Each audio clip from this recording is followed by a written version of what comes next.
Part 62. A Sledgehammer Breaks into Pirates. Author, Zippo. Chapter 611. Early morning, get up early in the morning. Orgrim reached out and touched both sides and found that there was no one on the bed. After his mind cleared a little, he sat up, touched his chin and muttered, "It's strange, why did you get up so early? Is there no one here?" In the past, when Orgrim got up, Stussy the queen is still sleeping soundly. After washing up, Orgrim walked out of the room. After the banquet ended, the Warhammer pirates returned to their former appearance. Avalon became lively and busy. War is a very busy thing, and after the war is over, as the winner, you may be even busier. But fortunately, Orgrim can be the master of these things.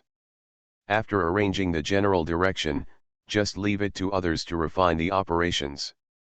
As a captain, the most important thing he has to do is to keep himself strong. His strength is the basis for maintaining all interests. As soon as I came out of the house, I saw Queen Stussy.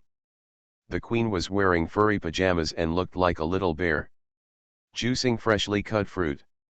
Not far away, Hancock was placing some breakfast on the table. It turns out that Hancock is here. No wonder the queen got up so early. That's right, Hancock has already made substantial progress with Orgrim. But in fact, she did not live in Orgrim's house. But occasionally, she would come early and prepare breakfast for Orgrim just in time for Orgrim to get up on time. I have to say that Hancock is definitely a pretty perfect woman. She is beautiful, has a good figure, and is the most beautiful woman in the world. However, after she identifies with someone, she will follow her wholeheartedly and obey in every possible way. How can anyone hate this kind of woman? Woke up? Stussy glanced at Orgrim and said with a smile. Stussy usually gets up later than Orgrim, but whenever Hancock is coming, she will definitely get up early. Preparing breakfast with Hancock. Of course, with her cooking skills, she can just squeeze juice. Otherwise, it would be a nightmare coming to reality. Orgrim didn't know why she did this. Maybe do you not want to be compared with Hancock?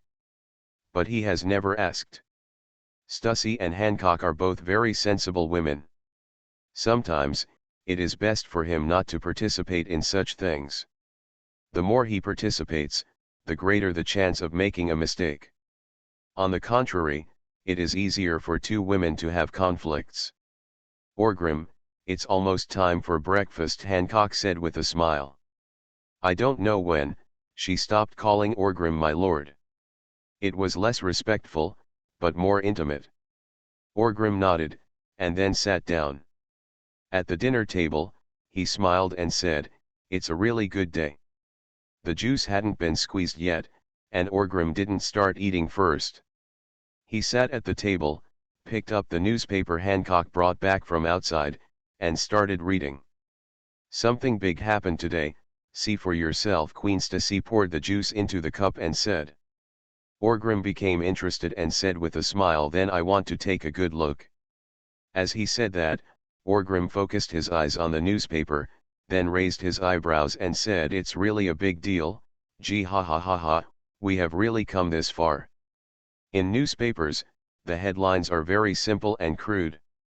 Sand crocodile has been deprived of his title of Shishibukai, and his bounty has reached 1.76 billion Baileys.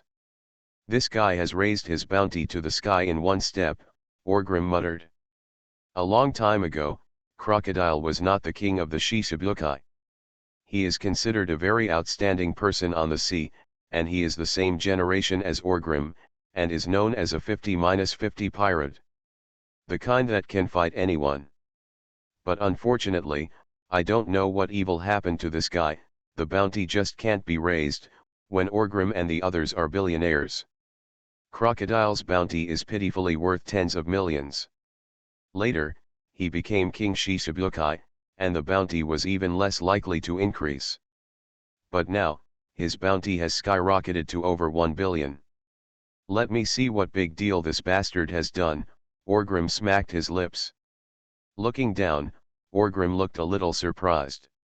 This guy, it really wants to go to heaven.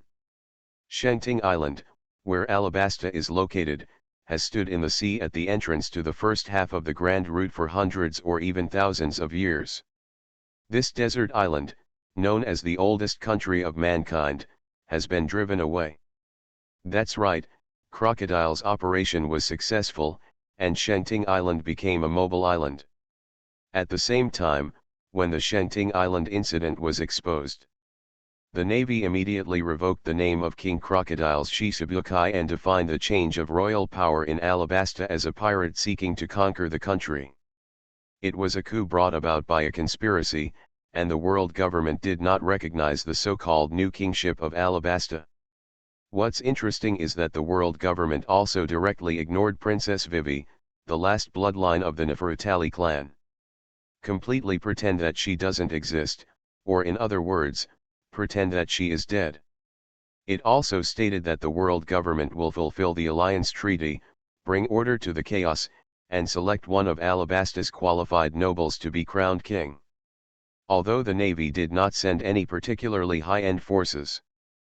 But there was also a lieutenant general from the headquarters who led the fleet to launch an attack on Crocodile. After all, the Crocodile is in the first half of the Grand Line. If he wants to enter the New World, he cannot avoid the Navy. Everyone thinks that this is likely to turn into a new local war. The result was good. Crocodile didn't say anything and used his latest trump card against the Navy. Ancient weapon Pluto. The Navy's fleet has not even touched the hair of Shenting Island. As soon as he appeared on the sea level, he was killed by Crocodile with one shot. This time, the whole world was shocked. According to legend, the ancient weapon that could destroy the world was resurrected in the hands of Crocodile.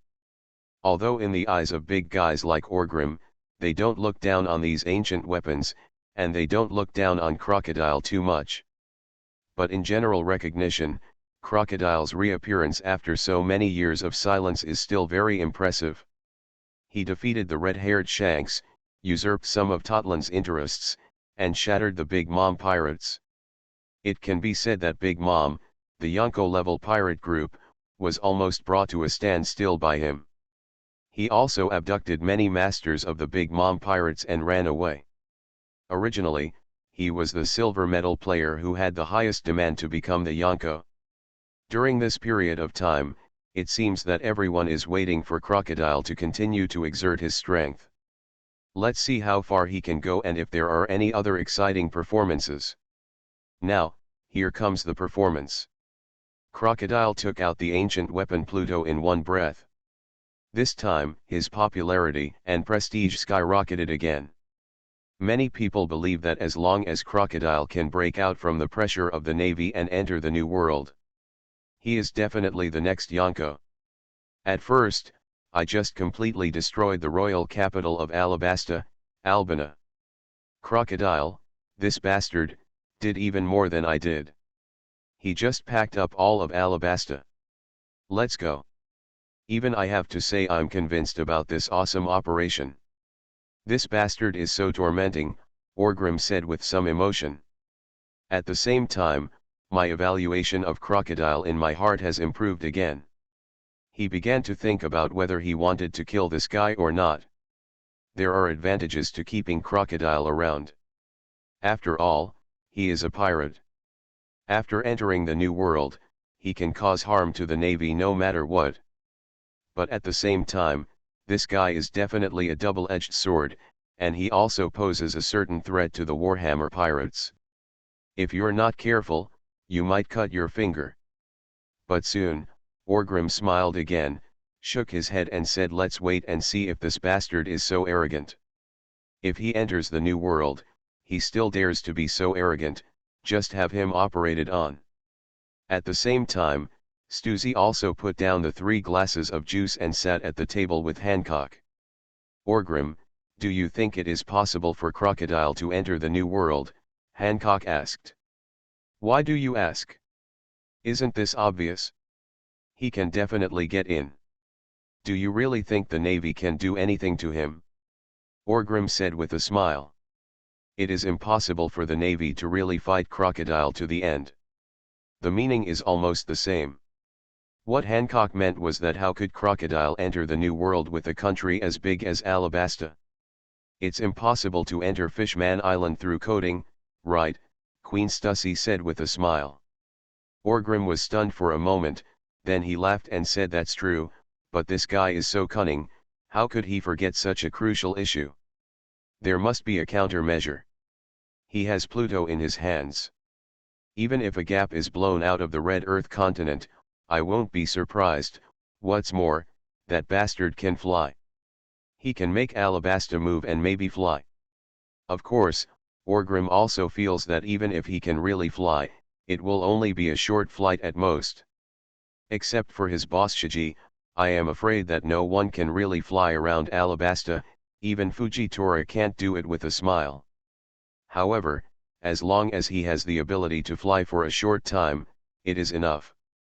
As long as he can cross the red Earth continent that divides the sea, crocodile will be considered successful. Hades, that is an ancient weapon that is said to be capable of destroying the world. Orgrim, did you feel great pressure or something? Queen Stussy asked with a smirk. Orgrim rolled his eyes at the queen, and then said there are so many such messy things. That old guy with white beard is still a man who claims to be able to destroy the world. Isn't it still defeated in my hands? It's just a broken ship. Is it really a treasure? Who the hell doesn't have the same thing? You have, Hancock asked in surprise. Of course, what crocodile got was probably an old antique that he found somewhere, but in my hands, I have the design drawings of Pluto. Orgrim smiled evilly and said. Then why don't you build a few ships quickly? Hancock said excitedly. Orgrim shook his head and said, this is Pandora's box. If you can't open it, it's better not to open it. If you don't use the drawing, it will always be a drawing. But once it is used, no one in this world can guarantee anything. If ancient weapons become commonplace, it will not be easy for anyone. Orgrim is not a madman who wants to destroy the world, nor is he helpless with any ancient weapons. Why do he need to do such a high-risk thing? As for the Pluto in Crocodile's hand, it's okay to say that it's an antique from 800 years ago. It doesn't matter how many shots it can fire. Will he challenge us? Hancock thought for a while and then asked. It depends on his mentality, but Crocodile and I have no grudges in the past. Speaking of which, in Rogtown, we had a tacit cooperation. We did things with the Navy together. Even if there is nothing, the dispute over positions is not about personal grudges or anything like that. Perospero and his ilk may not be able to influence Crocodile, and after all, Perospero is not Katakuri, so he may not have any particular hatred towards us. I think there's a chance he'll start shooting at me when he comes up, not big. Orgrim curled his lips and said. If he were Crocodile, there would be no reason to start the Hell Mode challenge as soon as he entered the New World, right? Especially when there is no way out, he would provoke the Navy at the same time. Headquarters and the Warhammer pirates, this is crazy. Normal people wouldn't do it, right? A sledgehammer breaks into pirates. Author, Zippo. Chapter 612. Putting down the newspaper in his hand, Orgrim stopped caring about Crocodile's affairs. Again, it doesn't matter whether the Yonko or not. The three of them sat together eating breakfast and chatting, looking very leisurely and relaxed. I think it's time to think about Andre going to sea. Orgrim, do you have any plans? Stussy asked. Orgrim ate a piece of bread in his mouth and glanced at the queen strangely. Then he asked Mihawk, do you agree? After all, Mihawk is Andrest's master. In terms of strength, he is the one who knows Andrest best. Orgrim still needs to weigh his opinions. In Mihawk's words, it barely meets the standard, Stussy spoke up. It's just not enough to barely meet the standard. Let's hold it back for another 2 years. Orgrim thought for a while and said. Hancock also said at this time, "Is this appropriate? Keep suppressing Andre? He really wants to go to sea, right?" The Queen also hesitated for a moment, and then said, "Yes, he is looking forward to it, like you, to conquer the sea." "Gee, ha ha ha ha, conquer the sea, this is a good idea, and I am very happy that he can have this idea, but it is not good yet. The past 2 years have not been a good time," Orgrim said with a smile. "Why?" Hancock asked doubtfully. "In the past 2 years, the situation has been the most bizarre.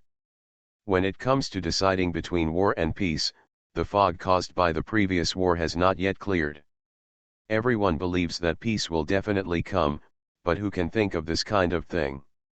Can you tell accurately? Andre, after all, he is my son, Orgrim. He is destined to be a special person and has a special meaning. Many people are staring at him on the sea," Orgrim said. Stussy and Hancock both understood Orgrim's words. Andrest, indeed, has a special status. The situation is unstable now. Not long after the war ended, Crocodile is about to enter the New World again. Maybe he will reach the position of Yonko. The Navy is also ambitious to flex its muscles in the New World. In this unstable time, Andrest will go to sea. The problem is huge. Apart from anything else, if this guy is tricked and caught and sent to the Navy headquarters, he can use Ace's strategy. How to solve Orgrim? It was a good thing if it was sent to the Navy. After all, Orgrim might still be able to take the upper-level route and compete with the 5 old stars. If it is obtained by some conspiracy and careerist, that would be even more uncomfortable. If one thing is bad, it will cause a war. It is better to wait another 2 years for the situation to stabilize. There may still be this risk, but it will be somewhat reduced. Orgrim couldn't really suppress Andrest and prevent him from going to sea. When the time comes, let him go to sea. At that time, no matter what the situation is, the Warhammer pirates can effectively respond to it. Then he will probably be disappointed. It must be very frustrating, right? Queen Stussy said with some distress. After all, he is her son. Hancock looked at Stussy's appearance and couldn't help but said, "The apprenticeship system is always okay, right?" As soon as Hancock finished speaking, Queen Stussy's eyes lit up instantly, and Orgrim was also stunned for a moment. "Yes, there is also an apprenticeship method. If you are worried about these problems, wouldn't it be nice to place Andre under someone's command and go to sea to gain experience? If he really wants to go out on his own in the future, he has some experience," Hancock said with a smile. "It makes some sense." Orgrim swallowed the food in his mouth and murmured thoughtfully. Queen Stussy also struck while the iron was hot. "Yeah, Orgrim, wouldn't it be much better if someone was watching? You don't want our child to really become a caged bird, right?" She looked at Stussy. Looked at Hancock again. Orgrim smiled one last time and said, "You guys are really, well, who's got a seat on the boat? More appropriate? How about the Sphinx?" Hancock asked after thinking for a while. Orgrim's face darkened, and Queen Stussy was a little confused. "No, anyone can do it, except Sphinx. That bastard Loli will definitely take Andre to heaven. I have a hunch that if the two of them get together, just wait and see, it will definitely be earth-shattering. A big event is about to happen." Orgrim refused without hesitation. "Andrest, he is definitely a newcomer when he goes to sea." Orgrim also came from the newcomer period. He naturally understands that the more newcomers, the less familiar with the sea. Dare to do anything, dare to provoke anything. Lawless, this is the kind of person we are talking about. When Orgrim went to sea, he went to attack the Navy warship, and bumped into Garp's hand, almost didn't die on the spot. At that time, he was still a mud-legged person. How can a man like Andrest, who has a backer, not be allowed to go to heaven? If Andrest can be said to be lawless, then the Sphinx is simply a demon king. If this comes together, just wait and see. There will definitely be a big mess. Where are Enel and the others? Queen Stussy asked after thinking for a while. As for Enelu, it's okay. The guy is reliable and has a calm personality. However, Lucci always gets together with him, which is also an unstable factor. Orgrim thought for a while and then said. Enel is a steady guy, completely different from his character in the original story. But Lucci also has a completely different character from the original story. In the original story, Lucci was reliable and there was no need to doubt him. But now, Lucci is just an energetic little leopard, there is nothing he can't do. Ni man bar, didn't Neiman go to Totland Sea recently? Take over the Quixote family's interests there, Hancock said again. Orgrim's eyes lit up and he said Neiman is a good candidate.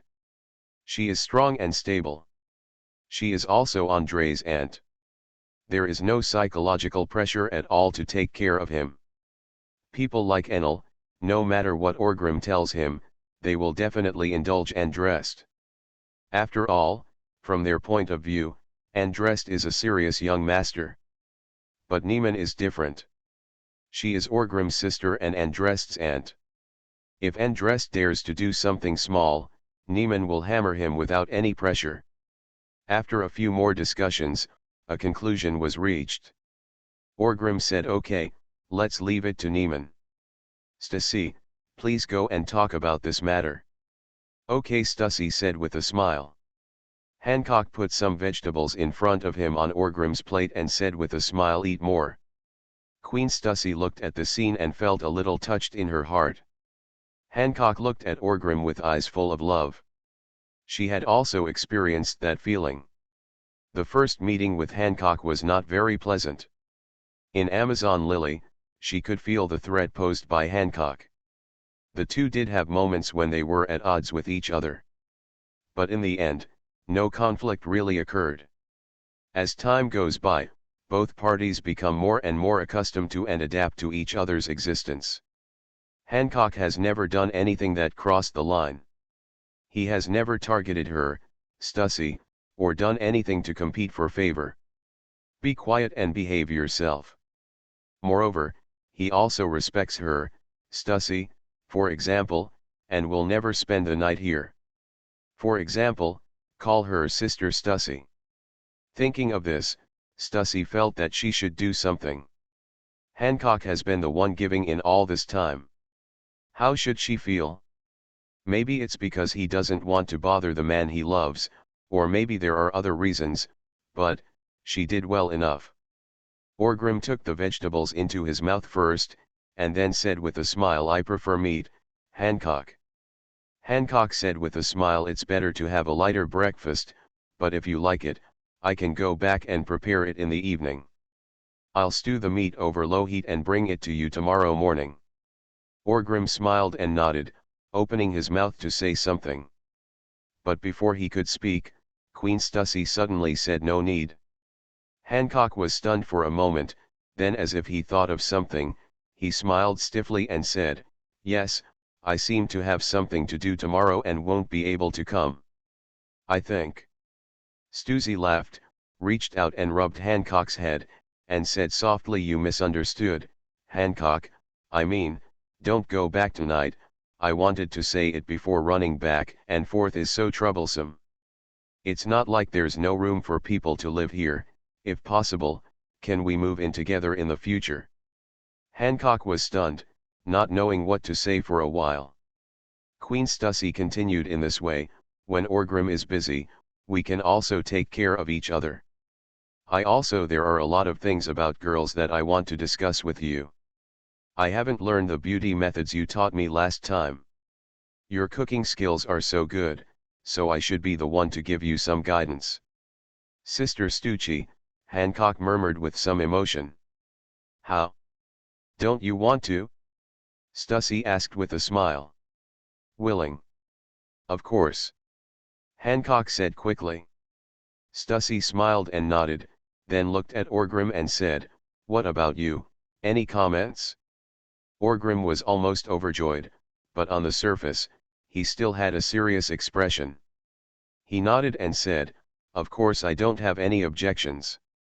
You just want to be happy." I see you are the happiest."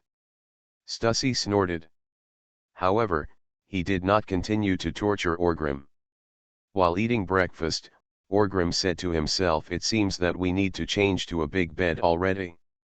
Soon, Orgrim laughed again and said, "Today is such a good day." At the same time, in a certain sea area in the first half of the Grand Line, a huge moving island, Sentin Island. Albanane, the royal capital of Alabasta. Crocodile was looking at the woman standing in front of him. He was not above the throne, on the contrary, he seemed to hate it. An office was still arranged in the palace, and Crocodile would sit here on weekdays. "Nicole Orbia, I have something I need you to do." Crocodile looked at the woman in front of him and said softly. Yes, the person standing in front of him was Nicole Albia. Hearing this, Albia frowned and said, "Crocodile Dar, it's time for you to fulfill your promise, right? I have found the ancient weapon you want, my daughter." "Don't worry, that's what I want to say," Crocodile smiled. He was not prepared to break his promise or anything. In fact, when Pluto got it, he had already decided to let it go. Albia is still valuable to him. After all, this woman has mastered the interpretation of ancient texts. It's definitely valuable. But Crocodile was still not ready to break his promise and decided to let go. "You say," Albia's eyes lit up and he said. "Help me go to Avalon and tell Orgrim that I will visit him after entering the New World." Of course, it is not a threat or provocation, but a sincere visit. Crocodile said with a smile. Albia didn't care about this. Instead, he frowned and asked, "What does this have to do with my daughter?" "Of course it does matter, because your daughter, Nico Robin, is a member of the Warhammer Pirates, and is a very core member of Orgrim's side. After you go to Avalon, you can see your daughter. After you finish delivering the message to me," Crocodile said this. After a slight pause, he said with a relaxed smile on his face, "Our cooperation has come to an end. When the time comes, it's up to you where you go and what you do. If you don't want to come back, just no need to come back." Albia looked at Crocodile with complicated eyes, and finally nodded and said, "At least in terms of credibility, you have done a good job." Crocodile smiled self-deprecatingly and murmured, "Maybe." You are listening to Novels at Bless Up channel. Wish you happiness and luck. How do you feel about this novel? Please like and leave a comment. A sledgehammer breaks into pirates. Author, Zippo. Chapter 613. Admiralty Marineford. In the office of Marshal Waring States. At this time, Sakaski, Garp, Zifa, and Chief Ahe were all here. As for Kuzan and Porisalino, they are currently based in the New World, supervising the construction of a new naval branch station in the New World. Marshal Waring States distributed some documents in his hands to several big guys who were working on it, and said, "Let's take a look. This is the current development situation of our Navy in the New World." Garp took the document, glanced at it twice, then threw it aside, and said, "It's as it should be, except for a few pirate attacks, there were no accidents. Kuzan and Porisalino and the others, yes, it's not a big problem." "Yeah, compared to that, what does the above say?" Zifa asked.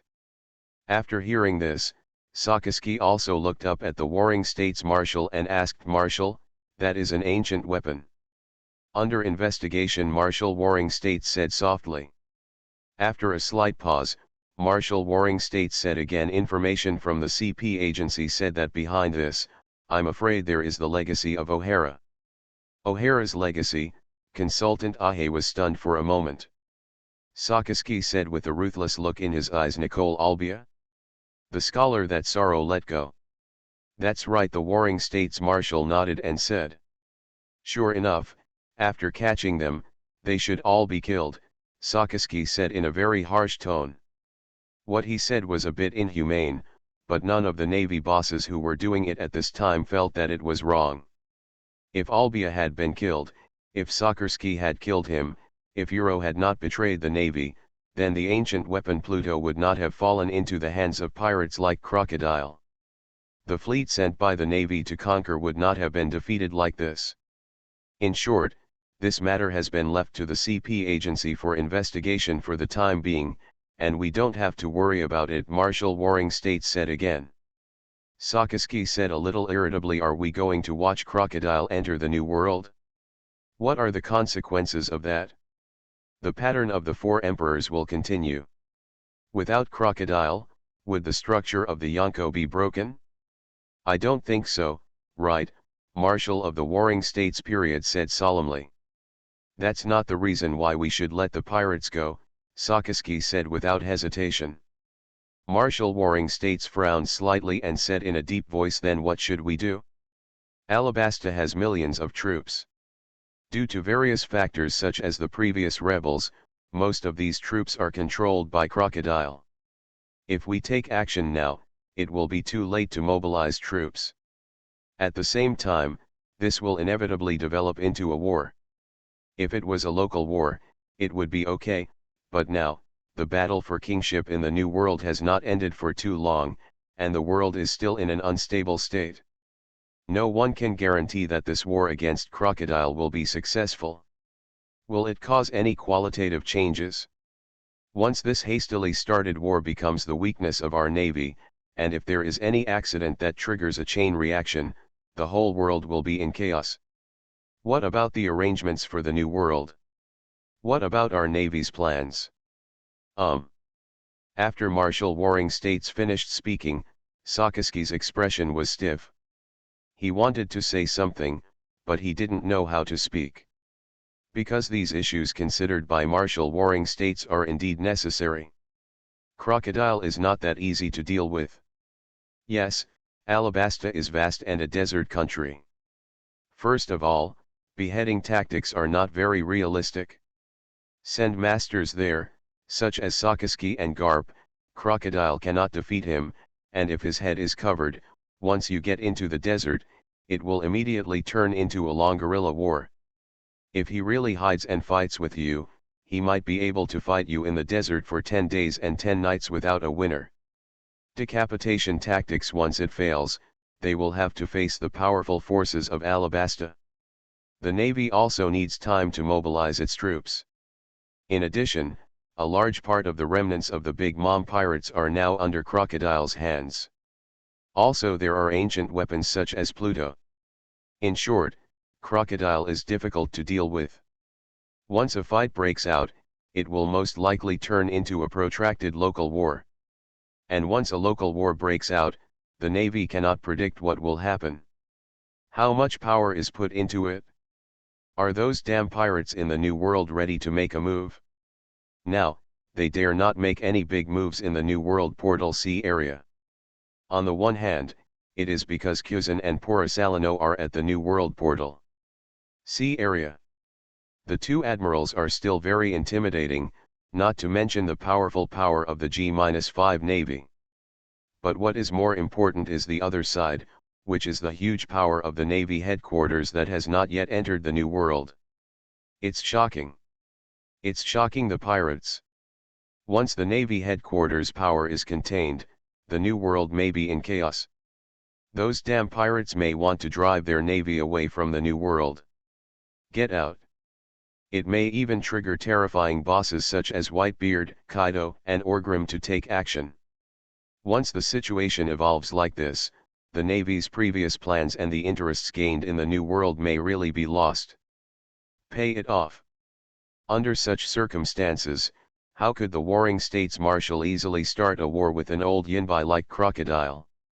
On the contrary, if Crocodile enters the New World, these problems will disappear. Maybe the chance is not high, but what if Crocodile reacts violently after entering the New World, really causes trouble in the pirate camp, starts conflicts and wars, provokes Orgrim's royal power, etc. This is still a good thing for the Navy.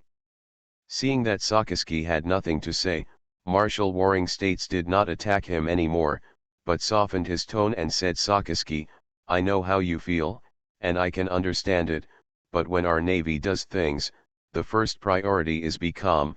We are not pirates, we must be stable. Crocodile is nothing. Compared with it, the development and plans of our navy in the New World are the top priority. Once the plan of the New World is smoothly carried out, in a few years, after we have established a foothold in the New World, we will clean up all the pirates there. At that time, there will be an opportunity for you to contribute, whether it is Crocodile or that Orgrim, no matter what, we have to deal with them after all. Sakaski's stiff expression has also softened. The Warring States Marshal has given him a step up. Although Sakaski occasionally has different views on his own general, in essence, I still respect him very much. So he nodded and said, I was too reckless, Marshal. It's okay, we are all our own people. Marshal Warring States smiled and said. Only then did Garp speak. So, what does it mean above is that Crocodile's matter should be left to those idiots in the CP agency to deal with first. Well, that's roughly the case. After all, although Crocodile has seized the kingship of Alabasta, in fact, he was born a pirate, and now that he no longer has the status of King Shishibukai, he is even more prepared to take Alabasta with him. In the chaotic New World, I am afraid that there are many voices against him hidden within this country. The CP agency is good at doing this. Once Crocodile's foundation and power in Alabasta are overturned, in fact the threat has been reduced a lot, the Warring States Marshal said softly. It is true that the CP agencies are better at conducting coups and rebellions than the Navy. However, looking at the expressions of Zifa, Garp, and others, it is obvious that this kind of thing is just a way to comfort themselves. Don't forget, what does Crocodile do? He wiped out the royal family of Alabasta. He came to power through coups and conspiracies. The CP agency, can you really outplay him? But thinking about it, these things are not their business now. Okay, let's not talk about this anymore. Our Navy headquarters is beginning to get involved in the New World. So according to the previous plan, it is time to start a new round of recruitment to fill our troops. Marshal Sengoku thought for a while and said. The Navy has been doing this, and Orgrim has been doing it too. The scale and number of the Avalon-based legions are constantly expanding. Because of the Warhammer pirates, the territory is also expanding. Sometimes conscription is not only used for fighting, but also requires garrisoning on the territory. Especially the Navy needs a huge basic force. When it comes to conscription, Garp, a smile appeared on his face, and he said happily, then I have to recommend a good seedling to our Navy. Zifa glanced at Garp curiously and asked, who is it? But as soon as he finished speaking, he seemed to remember something, and both Warring States and Ahe Chief Staff laughed. Ah, by the way, your precious grandson should be an adult this year, right? The Warring States Marshal asked with a smile. Yes, Ace has reached the age of going to sea. I think he will become an excellent Navy, Garp said with a smile. Speaking of Ace, he was still in a good mood. If Ace is arranged to join the Navy headquarters and train under Zifa for 2 years, then he can take him with him and go out to sea to defeat pirates, giving him experience and so on. With so many big guys looking after him, Ace has a bright future in the Navy. At the same time, in Garp's opinion, Ace can only be considered truly safe if he joins the Navy. After joining the Navy, he no longer has any hidden dangers. Even if Sengoku and the others discover something later, as long as Ace is a righteous Navy, for the sake of Garp and justice, they will not do anything to Ace. On the contrary, they would even take the initiative to help Ace hide his flaws. Thinking of this, Garp almost laughed out loud. He was looking forward to the day when he and Ace would put on the Navy uniform. But at this moment, the phone bug in Garp's arms rang. Garp came back from his fantasy, took out the phone bug, looked down and said, "Huh? Dong Hai." Without any hesitation, Garp directly answered the phone bug. Before he could speak, A crisp voice came from over there. It's the tavern proprietress of Windmill Village, Maginot. Mr. Carp, something bad is going on, Mackinac said in a panic. Garp was confused and asked what's wrong? Was there a pirate attack? His two grandsons are both there. No, no, there was no pirate attack, but Ace went to sea, Maginot said nervously. Garp. Going to sea? Going to sea for what? What does it mean? What was Ace doing? Garp quickly asked. He said that he was going to be a pirate, live freely in this world, and find the answer, but I don't know what the answer is, he didn't tell me either and then left, Mackinac quickly explained. Garp was stunned for a moment. That answer? Grandpa, am I really okay living in this world? If you live to see this kind of thing, you will know it, right? After withdrawing his thoughts. Garp said softly to the phone bug, okay, I understand, Maginot, it's not your fault. The sea is extremely broad, and there is the answer that everyone is looking for. A sledgehammer breaks into pirates. Author, Zippo. Chapter 614. After hanging up the phone, Garp found that Warring States and others were looking at him with strange eyes. Garp forced a smile and said ahem, what, this matter is irreversible even if it is not true. Ace is a good boy and will not do anything bad. When we catch him, it will be fine. Revise, worst of all, isn't this crocodile vacating the position of King Shichibukai? Waiting for Ace. As he spoke, Garp's expression darkened. Then, he punched the table in front of him, smashing Marshal Warring State's exquisite coffee table to pieces. The tea, cakes and other things on the table were scattered all over the floor. That bastard boy, I want to kill him, Garp said angrily. Marshal Warring States and others were startled. Zifa quickly grabbed Garp's arm and persuaded him, don't be angry, don't be angry. As a child, it is inevitable that he will make a mistake. At his age, it's the right time to be rebellious. The more you ask him to become a naval officer, the more he will fight against you. The naval marshal of the Warring States period also quickly said, yeah, Garp, it's nothing. As long as we capture him and reform him properly, it's not like there are no pirates in our navy who abandon the secrets and turn to the bright side, right? At the same time, in a certain area of the East China Sea, Ace was in a small boat and was sailing. He was holding a nautical chart he found somewhere in his hand, and he was studying it with his head down. Rogtown, let's go here first and take a look at the past, then by the way, we can enter the Grand Line from here, Ace muttered. Then, he raised his head and looked at the blue sea.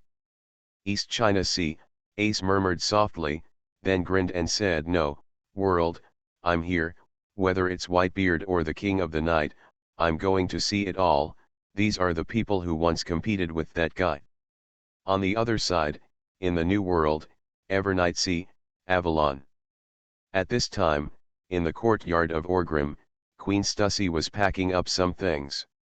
Just when the queen was about to put away a piece of clothing. When he got up, Andrest couldn't help but said, Mom, I can't even put on these clothes. Really, stop pretending. I just went to sea with Aunt Neiman. There is everything on the boat of. Queen Stussy was stunned for a moment, looked at the clothes in her hand, and then looked at Andrest, who was already a handsome young man.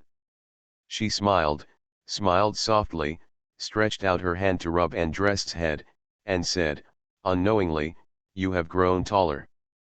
Now is the time for me to grow taller, Andrest said with a smile.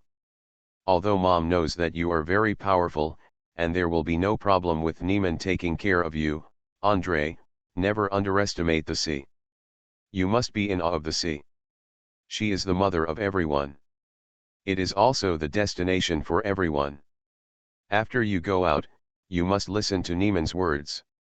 Also, you must always remember that you are my son, you are the son of Orgrim, and you are the future of our Warhammer pirates. It's the Kajgros house, Stussy said softly. Andrest opened his mouth and took up what Stussy said with a smile. It's the Kashgrove family, the noble wolf who is brave and good at fighting. I know, mother, I will never give it to you, my father is embarrassed. One day, I will become a well-known man and a great big shot like my father. Stussy smiled and packed nothing more into the luggage, taking Andrei with him. Ste opened the door and walked out. In the courtyard, Orgrim was chewing a cigar with smoke in his mouth, smiling and talking to Niemann. I have left several mining areas to you. This is your dowry. Develop it well. If that bastard Dover dares to treat you badly, just tell me. Big brother will make the decision for you. Orgrim said with a smile. Standing in front of him was the great beauty Niemann. Listening to Orgrim's words, Niemann said with a smile, how could it be, Dover was good to me, after all. Having said this, Niemann gestured with her arms, and with a little effort, the hidden muscles on her arms suddenly swelled. After all, I am stronger than him. How dare he treat me badly? Niemann said very confidently. Gee ha ha ha ha ha ha, you are right. If he dares to do anything, you deal with him, Orgrim laughed. At this moment, Queen Stussy said dissatisfied, Orgrim, don't talk nonsense. First he lectured Orgrim, and then Stussy looked at Niemann with a smile and said, Niemann, don't show violence at all times, especially to Dover, you two must treat each other well. Respect each other, Dover is the young master of the Don Quixote family after all, especially in front of his subordinates. Stussy taught earnestly, while Niemann nodded and listened seriously. Niemann has always admired her sister-in-law Queen Stussy. Although she has not cared about outside matters for a long time, even Happy Street has been run by Gangplank. But in the entire Warhammer Pirates, no one disrespected her. Are you going to call Stussy queen without looking at Plank and the others? Is this because Stussy is powerful? No, it's because Stussy has won everyone's respect with her actions. She is the mistress recognized by everyone in the Warhammer Pirates. Therefore, in this regard, Niemann highly recognized her experience. Two women were there talking these words. Orgrim looked at his son, with a smile on his lips. Andrei, the sea is very dangerous. Orgrim smiled and said. Well, I know, father. Andrest nodded. No, you don't know. Just listening is not enough. Only by experiencing it personally can you know the horror of the sea. However, although the sea is dangerous, it is full of charm. This is why everyone yearns for the sea. The reason is that it has endless charm. Even if you spend your whole life, you may not be able to fully appreciate the charm of the sea, but because of this, the sea will be fascinating. Danger is always accompanied by opportunity. After every suffering, we will become stronger. Orgrim said with a smile. Andrest nodded gently, listening to his father's words. When you go to the sea, everyone is equal. Don't think that because you are my son, Orgrim, you will really receive any preferential treatment. Everyone is a citizen of the sea, do you understand? Orgrim said again. Yes, father, I understand. Andrest nodded and said. Well, you are a smart child, and your father is very proud of you, and hopes that he will continue to be proud of you. Orgrim grinned. Andrest was stunned for a moment. This was the first time he heard the words for you from Orgrim's mouth and from the mouth of his father, the king of the night. The words proud. With a smile on his lips, Andrest said without hesitation, I will not disappoint you, father. Fighting in the sea of wrath, Orgrim smiled and said softly. Only the brave can seize the future. Andrest also quickly added the following words. Yes, only the brave can seize the future. Remember, Andrest, failure is normal. No one will fail. Even I have come from failure all the way, but no matter what kind of failure, don't let your brave heart stop beating. Only the brave can seize the future. Orgrim reached out and patted Andrest on the shoulder. Yes, father, Andress said immediately. On the other side, Her Majesty the Queen and Niemann also finished their whispers. Well, brother, we are leaving now. Niemann said with a smile. Well, I'll leave Andrei to you. You must take good care of him, Orgrim said with a smile. Leave it to me. Niemann said confidently. I won't see you off at the port, so just say goodbye and meet again when you're done. Orgrim nodded and said. Niemann nodded, and then without any hesitation, she took and dressed and left here. Anyway, it was not a life and death farewell, it was just a very normal trip to sea. Nothing more than that. It's just a newbie, and dressed. It's no big deal. Watching Niemann and Andress disappear outside the courtyard gate. Orgrim grinned and said, I'm really looking forward to it. What kind of storm will my son stir up on the sea?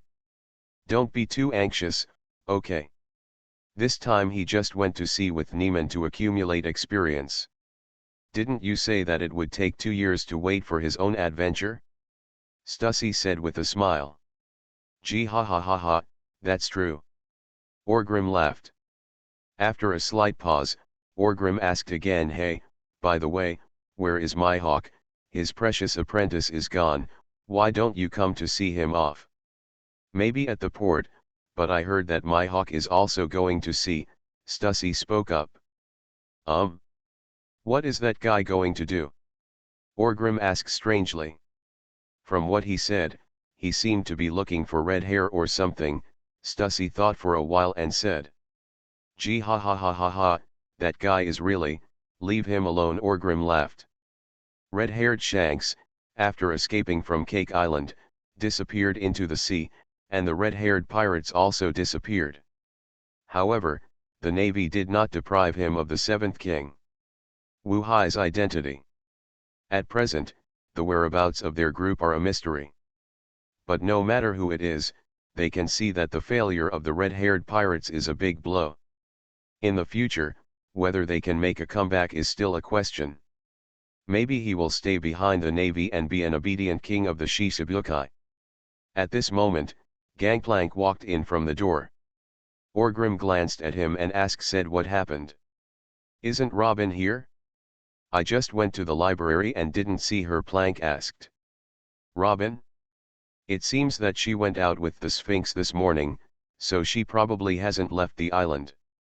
What are you doing with her? Orgrim asked a little strangely. Gangplank said with a serious expression, Master Hammer, you may not believe it. Robin's mother, the survivor of O'Hara, Nicole Albia, is looking for came here, saying that he came on behalf of Crocodile and wanted to see his daughter and so on. Orgrim was stunned. No wonder Crocodile was able to obtain the ancient weapon Pluto. It turned out that Albia was hiding behind him. But, in Orgrim's impression, Albia should be a regular scholar. Why did he help Crocodile, a pirate, resurrect ancient weapons?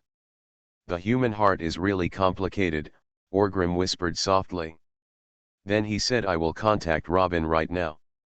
Go and ask that woman to come see me, on behalf of Crocodile. Really, look what she's going to do. Yes, Mr. Hammer, Glank quickly responded.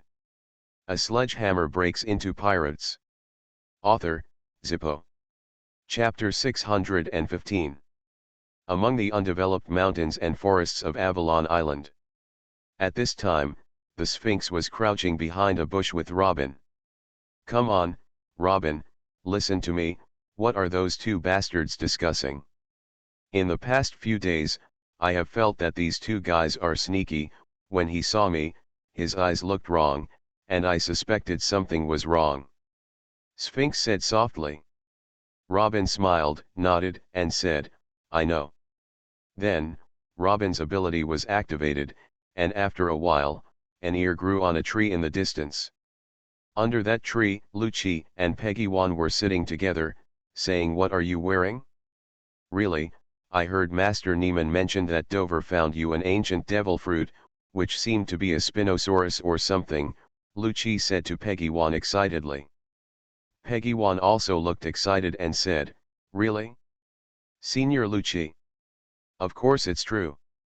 Someone should be sent back in the next 2 days.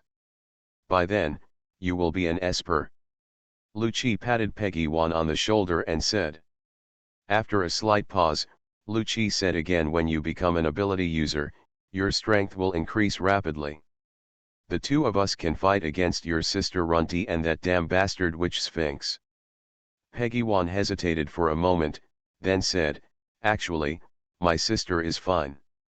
Be tough, Peggy Wan, you have to act like a man. We want to resist, we want dignity. Lucci grabbed Peggy Wan's shoulders and said in a deep voice. Peggy Wan seemed to be intimidated by Lucci's aura and couldn't help but nodded and said, I know, Senior Lucci. Well, very good. When the time comes, don't be in a hurry to eat the fruit. I have concealed the news secretly. You come here with me every day. I, the senior, will be responsible for teaching you the power of animal abilities. Then, let's find a chance, out of the blue, Lucci said excitedly. He seemed to have imagined the scene of pressing the Sphinx to the ground and beating him violently. On the other side, listening to Robin's narration, Sphinx said with disdain, two brats, really think they can turn over with just one devil fruit? He, let them have fun first, until then when the time comes, take good care of them, hip hop ha ha ha. Robin looked at the Sphinx with interest, with an expectant smile on her lips. Although she did not participate in these slapstick things, she liked to watch the fun on the sidelines. Right here at that moment, the phone bug on Robin's body suddenly rang. Lucci's ears were very sensitive, and he immediately heard the sound of the phone bug, and said with an anger. He didn't think much about it, he just thought that there was danger and problems here. Could it be some kind of spy? He touched it. Is Valen here? His body shape changed quickly, and he turned into a ferocious cheetah. With a push of his feet, Lucci rushed over from a distance, following the sound. When the figure jumped from the air, on the fur, and also brought out the shining electric light. Hateful, the Sphinx cursed, jumped out from behind the bushes, and kicked out Lucci, who was rushing towards him. Leopard attack, Lucci shouted in a low voice. But before he finished speaking, there was a hint of surprise in his eyes. Why is this bastard witch Sphinx? The moment he recognized the person, Lucci instinctively restrained his strength. Although he often had conflicts and disagreements with the Sphinx, in fact, wasn't this the way the two communicated? The relationship is still very good. Naturally, it was impossible to actually hurt the Sphinx. However, the Sphinx was different from Lucci. She already knew that it was Lucci who was attacking, and she also knew that Lucci's strength was actually not weak, and could even be said to be quite strong. In close combat, he may not be Lucci's opponent. Therefore, there is no mercy at all when taking action. Otherwise, he will be injured if he is not careful. When the time comes, he will not feel comfortable, and Lucci will probably feel guilty. As a result, Lucci's movements paused somewhat and his strength also dissipated a lot. He was kicked directly in the stomach by the Sphinx. Lucci was kicked and flew out. While rolling on the ground, he cursed Sphinx, I even held back my hand, but you still kick me like this. You want to fight? Sphinx naturally noticed Lucci. She was a little embarrassed to hold back her hand, but as soon as she heard Lucci's shouting, she immediately became more arrogant and cursed, who do you think I am? Are you afraid of you? Come here, I will shoot you. Head. What? Mother, Robin exclaimed at this time. This interrupted the quarrel between Lucci and Sphinx. Both of them looked at it in surprise. Robin, who usually maintained a calm scholar appearance, now her figure actually trembled a little. Peggy Wan also ran over, looking a little at a loss. Okay, I'll go back now, Robin quickly said to the phone bug. Then, as soon as the phone bug hung up, Robin turned around and ran back towards the palace complex of the Warhammer pirates without saying a word. Seeing this, the Sphinx, also too lazy to pay attention to Lucci, he chased after him and asked as he ran, "Robin, what happened? What's wrong with you?" "Mother, my mother is here to find me," Robin said without looking back. But at this time, her eyes were filled with tears. "Mother," the Sphinx was a little confused. She felt that she had never heard anyone mention Robin and her mother. But thinking about it carefully, it seemed that many years ago, Orgrim had mentioned this matter, but he didn't remember. At the same time, Gangplank was walking in the palace with Albia. Albia was not in the mood to appreciate the Warhammer. The Thieves' Palace is low-key but extremely luxurious. In her heart, she had been pretending to be filled with excitement, joy, and guilt about meeting her daughter.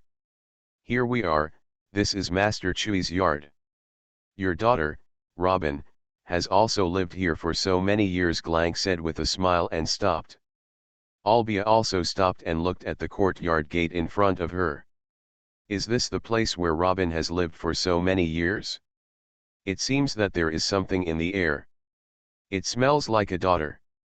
Although I heard Crocodile say that Robin is a hidden core member of the Warhammer pirates next to Orgrim, even though she has never appeared on the sea, she actually has a very high status." But at that time, Albia didn't take it completely seriously. "At this time, I started to believe it. Robin, her own daughter, has lived in the same courtyard with Orgrim for so many years. There is no doubt that she must be of a very high status, otherwise how could it be like this?" And judging by Gangplank's tone, it seemed that they all liked Robin's feelings. Suddenly, Albia seemed to have thought of something, and asked Robin, "Robin, what is her relationship with Orgrim? Could it be that bastard Orgrim who took his daughter? Then I would fight him to the death." Gangplank was stunned for a moment, and then said, "Just, that kind of relationship? What relationship?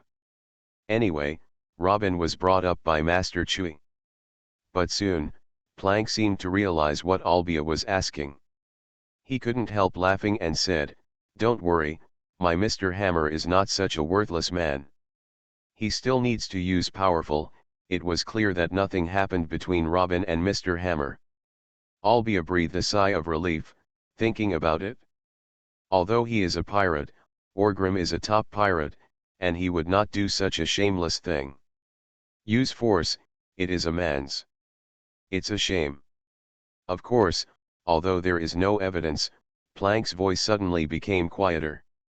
Albia's heart was also tight, not knowing what he was going to say. "Although there is no evidence, it seems that Robin likes my Mr. Hammer very much, you know, the kind of love between men and women," Glank said furtively. After he finished speaking, without waiting for Albia to react, Gangplank stepped directly into the courtyard.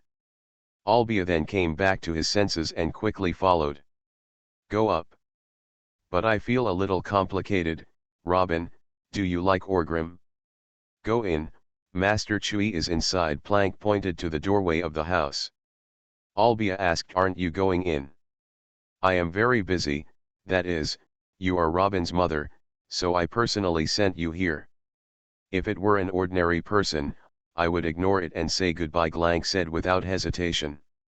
Then, he turned around and left. Albia hesitated for a moment, then mustered up the courage to push open the door of the house. As soon as he opened it, he saw a figure over 3 meters tall. Tall, extremely strong, with an invisible aura on his body, he is sitting on the sofa. Albia can be considered a person who has seen the world, and it is not like she has not been exposed to big pirates. For example, Crocodile, something like that. But just when he saw Orgrim for the first time, Albia realized one thing. Crocodile was more than a step behind the man in front of him. Crocodile also had that there is a vague momentum, but it is not to this extent after all. The feeling that makes people dare not look directly, and even cannot resist in their hearts. According to rumors, he has reached the other side and stands at the end of his strength. the strongest man in the world. Albia saw Orgrim, and Orgrim naturally saw this woman. Like, very similar, Robin and her are almost carved out of the same mold. However, Robin is in the best years of his life, but Albia seems to have been left behind by life, leaving many traces. There are wrinkles in the corners of her eyes, and her skin is not as moist as Robin's. But in general, she is definitely a standard beauty, and a beauty full of maturity. Based on her age, Albia should be much older than herself, but she does not seem to be old-fashioned, a bit like she feels like she is in her 30s, almost 40 years old. But with the ageless fairy Queen Stacy around, Orgrim was not surprised at all. "Nicole Orbia," Orgrim said softly. Albia nodded and said, "It's me. Robin looks really similar to you. Let's do it. There's no need to be polite. Putting aside everything else, just because you are Robin's mother, no one in the Warhammer Pirates will make things difficult for you," Orgrim said with a smile. Albia had a feeling that after Orgrim left, the invisible and extremely strong pressure on him dissipated in an instant. Spring is warm and flowers are blooming. She knew that this was probably not something Orgrim did intentionally. With Orgrim's identity and strength, he didn't have to show off his power like this. It should be that smile that makes people feel at ease. That's all. In just a short moment, she seemed to be able to understand why Robin fell in love with Orgrim if what Gangplank said just now was true. It should be because of the sense of security, right? Robin, you must be very insecure, right? Only by following Orgrim can she feel this strong sense of security, right? Thank you, Albia nodded. After sitting down, she looked around, as if she was looking for something. Orgrim smiled and said, "Don't worry, Robin just went out to play with the Sphinx. I have contacted her and she is on her way back." "I see," Albia smiled. At this moment, Queen Stacy came out of the house carrying tea. Orgrim also said, "Robin hasn't come yet, so let's talk about your affairs first. You are here on behalf of Crocodile." "That's almost it, Crocodile and I just ended our partnership." Albia didn't hide anything. "Gee ha ha ha ha ha, that guy, what do you want to say to me?" Orgrim asked with a smile. "You are listening to novels at Bless Up channel. Wish you happiness and luck. How do you feel about this novel? Please like and leave a comment." A Sledgehammer Breaks into Pirates. Author, Zippo. Chapter 616. Queen Stacy handed the tea to Albia and smiled kindly. Albia took the tea and responded with a kind smile.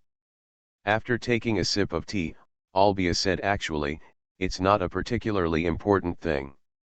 He said that he would come to visit you after coming to the New World." Orgrim raised his eyebrows and asked, "What do you mean? Are you protesting with me? Isn't this guy too bold?" Orbia waved his hand and said softly, "No, Crocodile. Well, I know, maybe you think so, so I specifically asked me to point it out, saying that I came to visit you with sincerity." After a short pause, Orbia said, "I think Crocodile has no intention of becoming your enemy in the short term."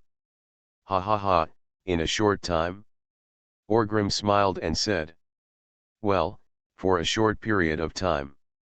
Orbia responded first, and then said, "There is no need to hide this kind of thing from you. After all, your Warhammer pirates should also know very well that Crocodile is very ambitious. In the future, he may become your opponent, but he knows how to be patient, so he won't be so impatient. As soon as he comes to the New World, he will have trouble with you. I think he should choose to establish a foothold in the New World first." "Gee ha ha ha ha ha, maybe," Orgrim said noncommittally.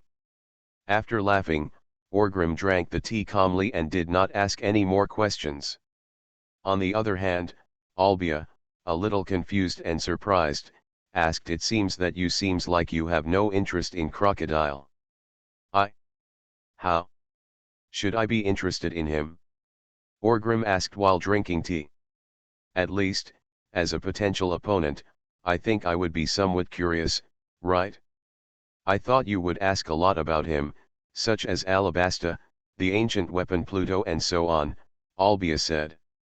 Orgrim smiled and said all pirates are my potential opponents, including him, not to mention, do you know much about it?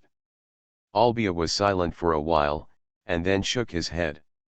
He shook his head and said although Crocodile and I have been cooperating for a while, we still know very little about many of his plans and ideas.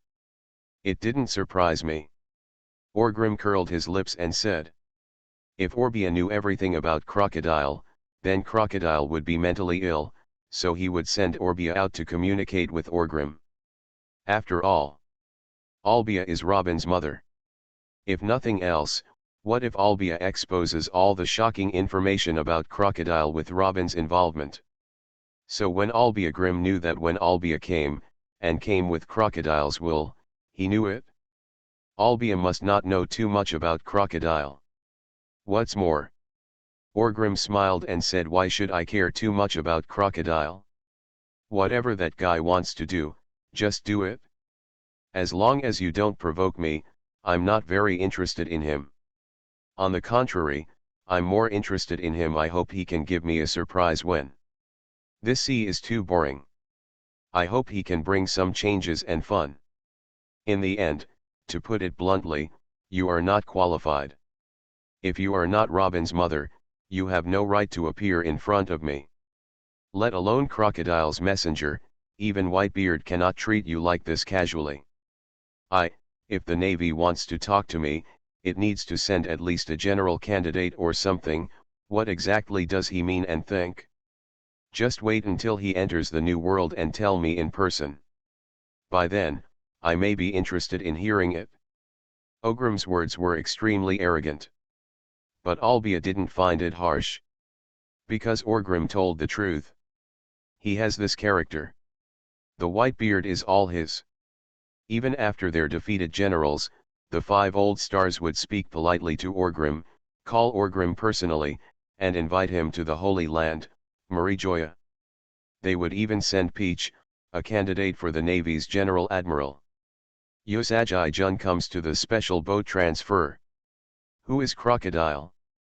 Even the Yonko has not even sat down in his seat, and he wants to come and talk to Orgrim by sending a messy envoy. Doesn't he look down on Orgrim too much? Orgrim. Perhaps Crocodile also understands that no one he sends is qualified, but if he doesn't say hello first, he may be misunderstood by Orgrim, and then he will be in some trouble. Therefore, after much thought, he felt that Nicole Albia was the most suitable. Because no matter what, at least Albia, with her slightly special status, was qualified to see Orgrim. And Crocodile's explanation to her was also very simple, just pass one sentence and it would be done. Just express your own attitude. Seeing that Orgrim really had no interest in telling her anything about Crocodile, Albia couldn't hold back her heart anymore. Holding the teacup, after hesitating for a while, Albia asked Robin, how has Robin been doing these past few years? Orgrim smiled and said not bad, at least here with me, she has grown up peacefully, has her own friends, has her own hobbies, and is learning historical knowledge. Ava, Long's great library was managed by her. She had always wanted to inherit O'Hara's will and become a great historian and scholar. Albia listened to Orgrim's words and nodded, with many thoughts in her mind. Hosgarot Orgrim was once one of the people she hated the most. Because Orgrim is human's public enemy is the destroyer of culture and the enslaver of civilization. In the early years, Orgrim's reputation was almost all caused by those bastard scholars from O'Hara. And Albia is one of those bastard scholars. Until O'Hara was destroyed. On the surface, the conclusion given by the world government is that Orgrim, the evil pirate, is eyeing O'Hara's power and wants to use O'Hara's power to resurrect ancient weapons that can destroy the world. O'Hara was destroyed as a result. In fact, Albia knew exactly how O'Hara ended up. After all, she was the cause of everything. However, This bastard, the rude pirate whom he once despised the most, protected O'Hara's hopes and seeds, and raised Robin into an adult. Even though, according to Orgrim, Robin's friends should all be a group of evil pirates. But so what? Albia no longer wants to worry about so much. She just hopes that Robin can be safe and live happily in this world. That is enough. As for justice and evil, go to hell. Is there any real justice and evil? Even she herself helped Crocodile, the evil pirate, seize the ancient weapon Pluto step by step? Thanks, Albia said suddenly. Orgrim was stunned for a moment, and then a relieved smile appeared on the corner of his mouth. Thank you, no matter what your identity is, thank you for protecting Robin so well over the years and letting her grow up safely and healthily, Albia said. There is no need to thank me for anything. I am not doing these things to express my gratitude. I just simply like Robin. She is a sensible girl. Over the years, I may have given her shelter and a safe environment, but she also Warhammer Pirates has given me a lot in return, including laughter and other things. These are all rewards. Orgrim waved his hand. After a short pause, Orgrim asked strangely, how come you, after so many years, thought of coming to see Robin? Before, I thought you had already been buried in the sea. There was a look of guilt on Albia's face. Then, she said, this kind of thing is my fault. I shouldn't have explained anything. Let's listen to the explanation, Orgrim said softly. When Sorrow rescued me from Marineford, I rushed to O'Hara as soon as possible. But by the time I arrived, O'Hara had disappeared. Yes, the whole island had disappeared. The sea area where it should be has disappeared, that so-called justice, atrocities committed, although I know you were there at that time, but, with all due respect, at that time, your image in the minds of us scholars was really not very good. I could not have imagined that Robin would be rescued by you. Therefore, I thought O'Hara and Robin were gone. My forever went to her with O'Hara, Albia said. Orgrim did not speak and listened quietly to Albia's story. Later, the world government launched a large-scale manhunt for me. I was called the O'Hara's demon and I was running around on the sea to avoid pursuit from the world government. During this period, I had no way to stay and was in danger. Many times, I want to die, but O'Hara, I am the only one left. If I die too, the voice that O'Hara once protected, the voice from the past, can no longer be conveyed. It's the future, so I can't die. For this, I will give everything I have, Albia said with a look of painful reminiscence in her eyes. Orgrim could imagine what happened to Orbia. But he didn't say anything to comfort him. After all, he chose his own path. In this case, no matter how cruel the future is, you should bear it yourself. The advice and comfort from others are often nothing more than hypocrisy. At times like this, there is no need to persuade or comfort. Albia is undoubtedly a strong woman, otherwise she would have died long ago. So at times like this, listening is enough. In this way, I went around in circles for many years. During this period, I did many things, and I also thought about whether to join the Revolutionary Army or something. But in the end, I went to Alabasta. At that time, the Navy and the world government had plans for me. The pursuit has come to an end. After all, they can't keep an eye on me, especially since there are real villains like you on the sea stirring up trouble. Albia suddenly smiled and said.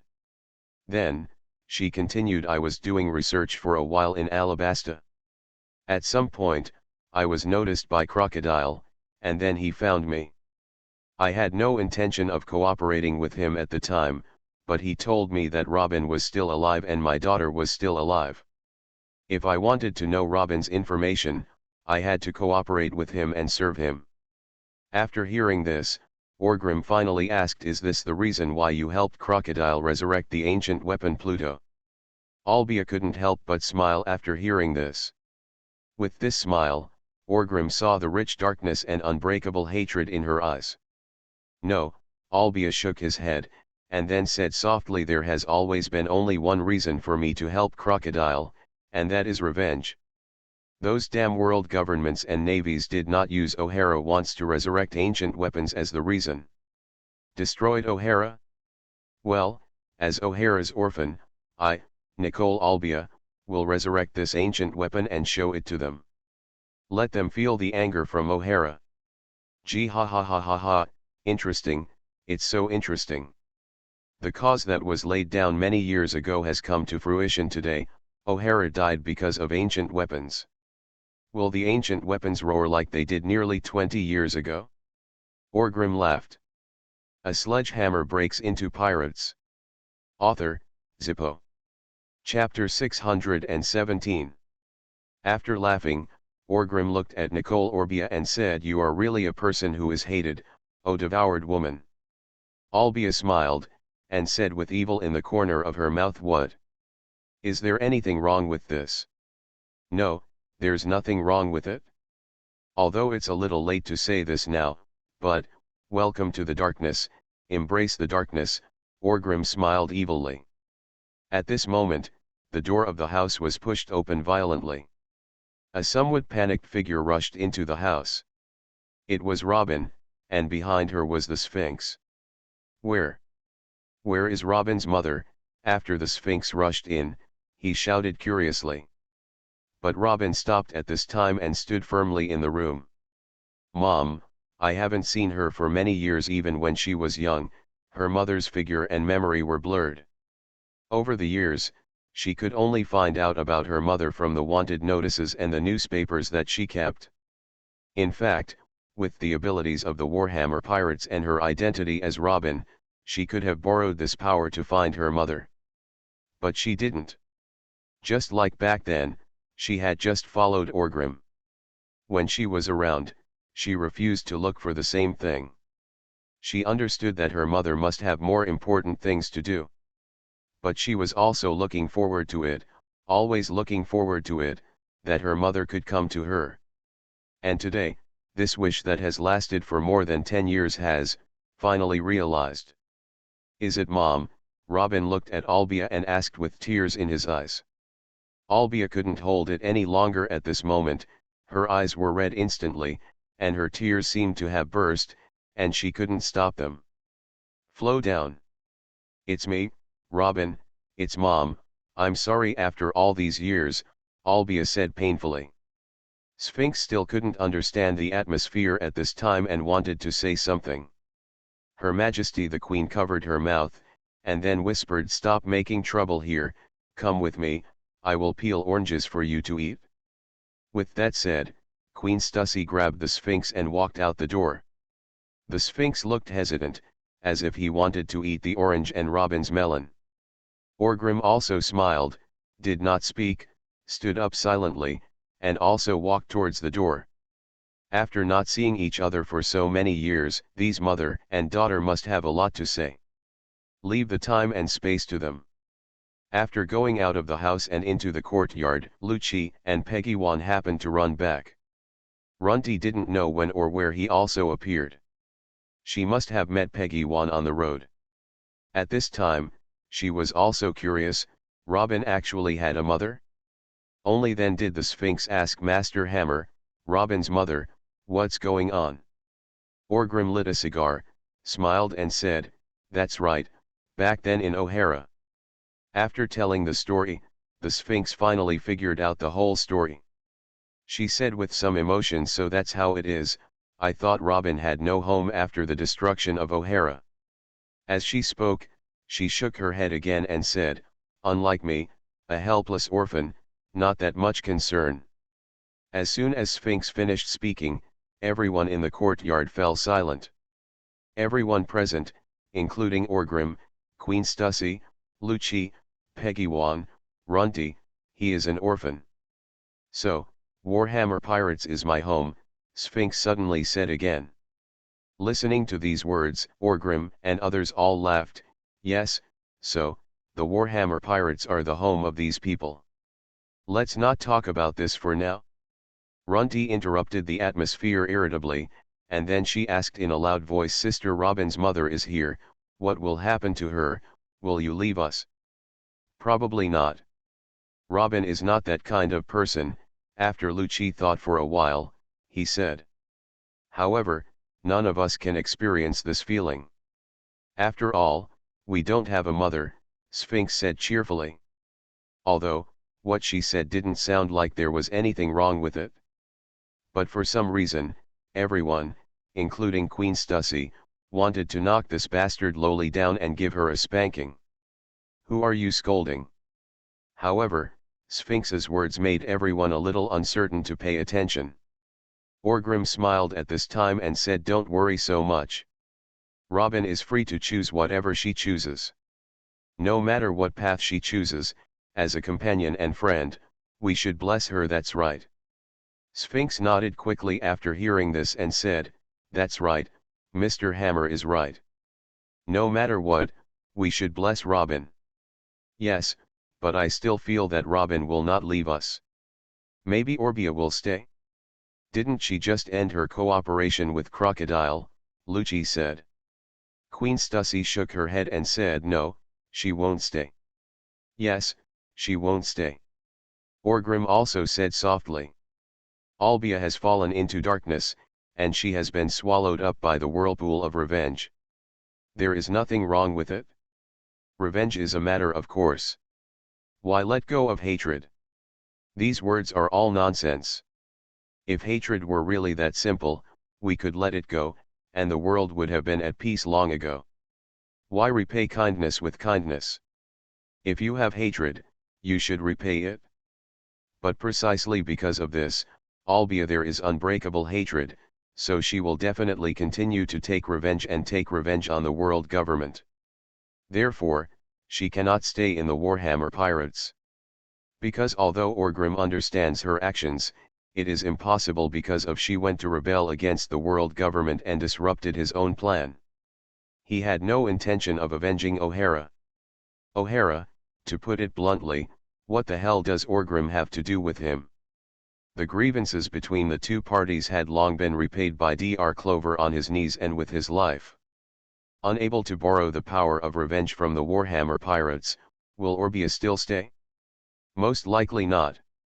Orgrim even felt that after Crocodile entered the New World, Albia would most likely return to Crocodile. Unlike himself, Crocodile has nothing to do with the world government. Especially now, he, Crocodile, has betrayed the world government, has resigned from the Shichibukai, and is using the ancient weapon Pluto cannon to attack the navy. The two sides are very different. Maybe they can get along very well. That woman won't stay, but Robin probably won't leave either. Orgrim smiled and said. Sphinx said in surprise, no way, they haven't seen each other for so many years, will they still be separated? Why not? Orgrim said matter-of-factly.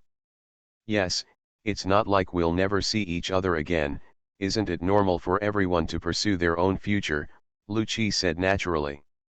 Gee ha ha ha ha, okay, don't worry about this, but at least for a short time, Albia will not leave.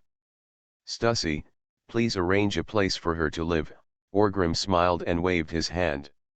Queen Stussy nodded and said with a smile, although I really want to do this, let Robin arrange this matter by herself. She will definitely be very happy. Yes, that's fine. Orgrim nodded first, and then called to Sphinx and the others, let's go, don't get together here. We are like curious babies all day long. At the same time, Donghai Koko West Village. No, this place can now be called a town. It is much more prosperous than it was back then. Many people call this place Orange Town. This place is famous for its sweet and delicious oranges. Rumor has it that the top pirate in the New World, Khazgarot Orgrim, likes to eat the oranges here the most.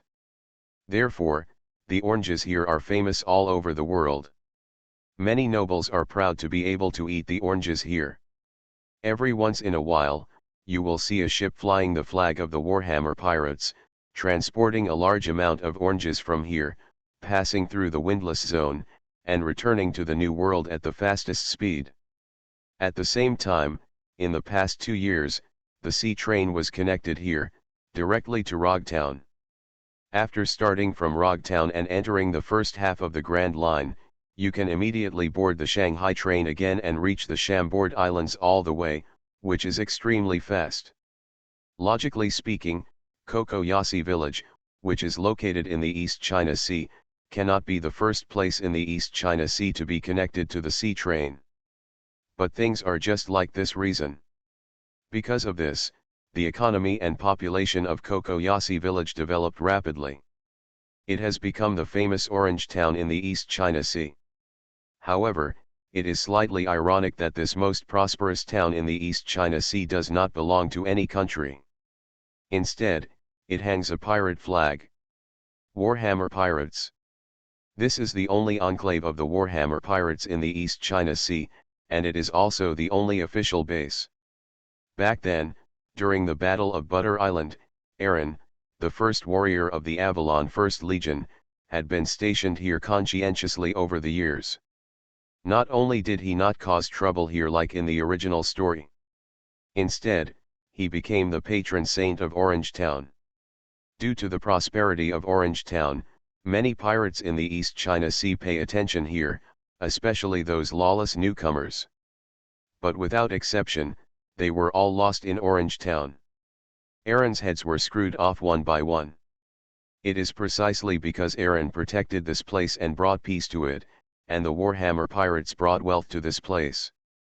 Therefore, the people of Kokoyasi village love the Warhammer pirates very much. Aaron is also very respected when he walks in the village.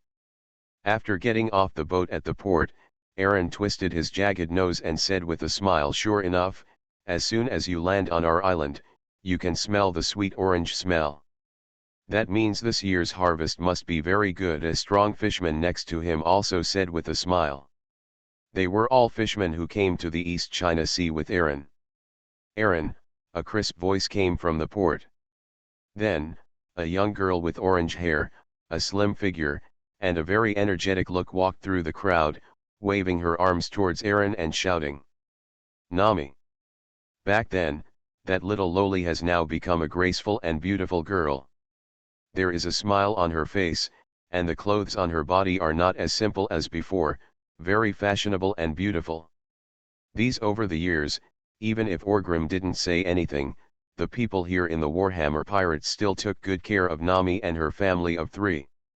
Almost all the oranges planted by Belmul were contracted by the Warhammer Pirates. There is no need to consider sales. You can expand production without thinking. The orange orchards are getting bigger and bigger, and the output is getting higher and higher. At the same time, the purchase price offered by the Warhammer Pirates is also quite good. Not long after, the Belmere family became the top wealthy family in Orange Town. Nowadays, everyone calls Belmere the Orange Queen.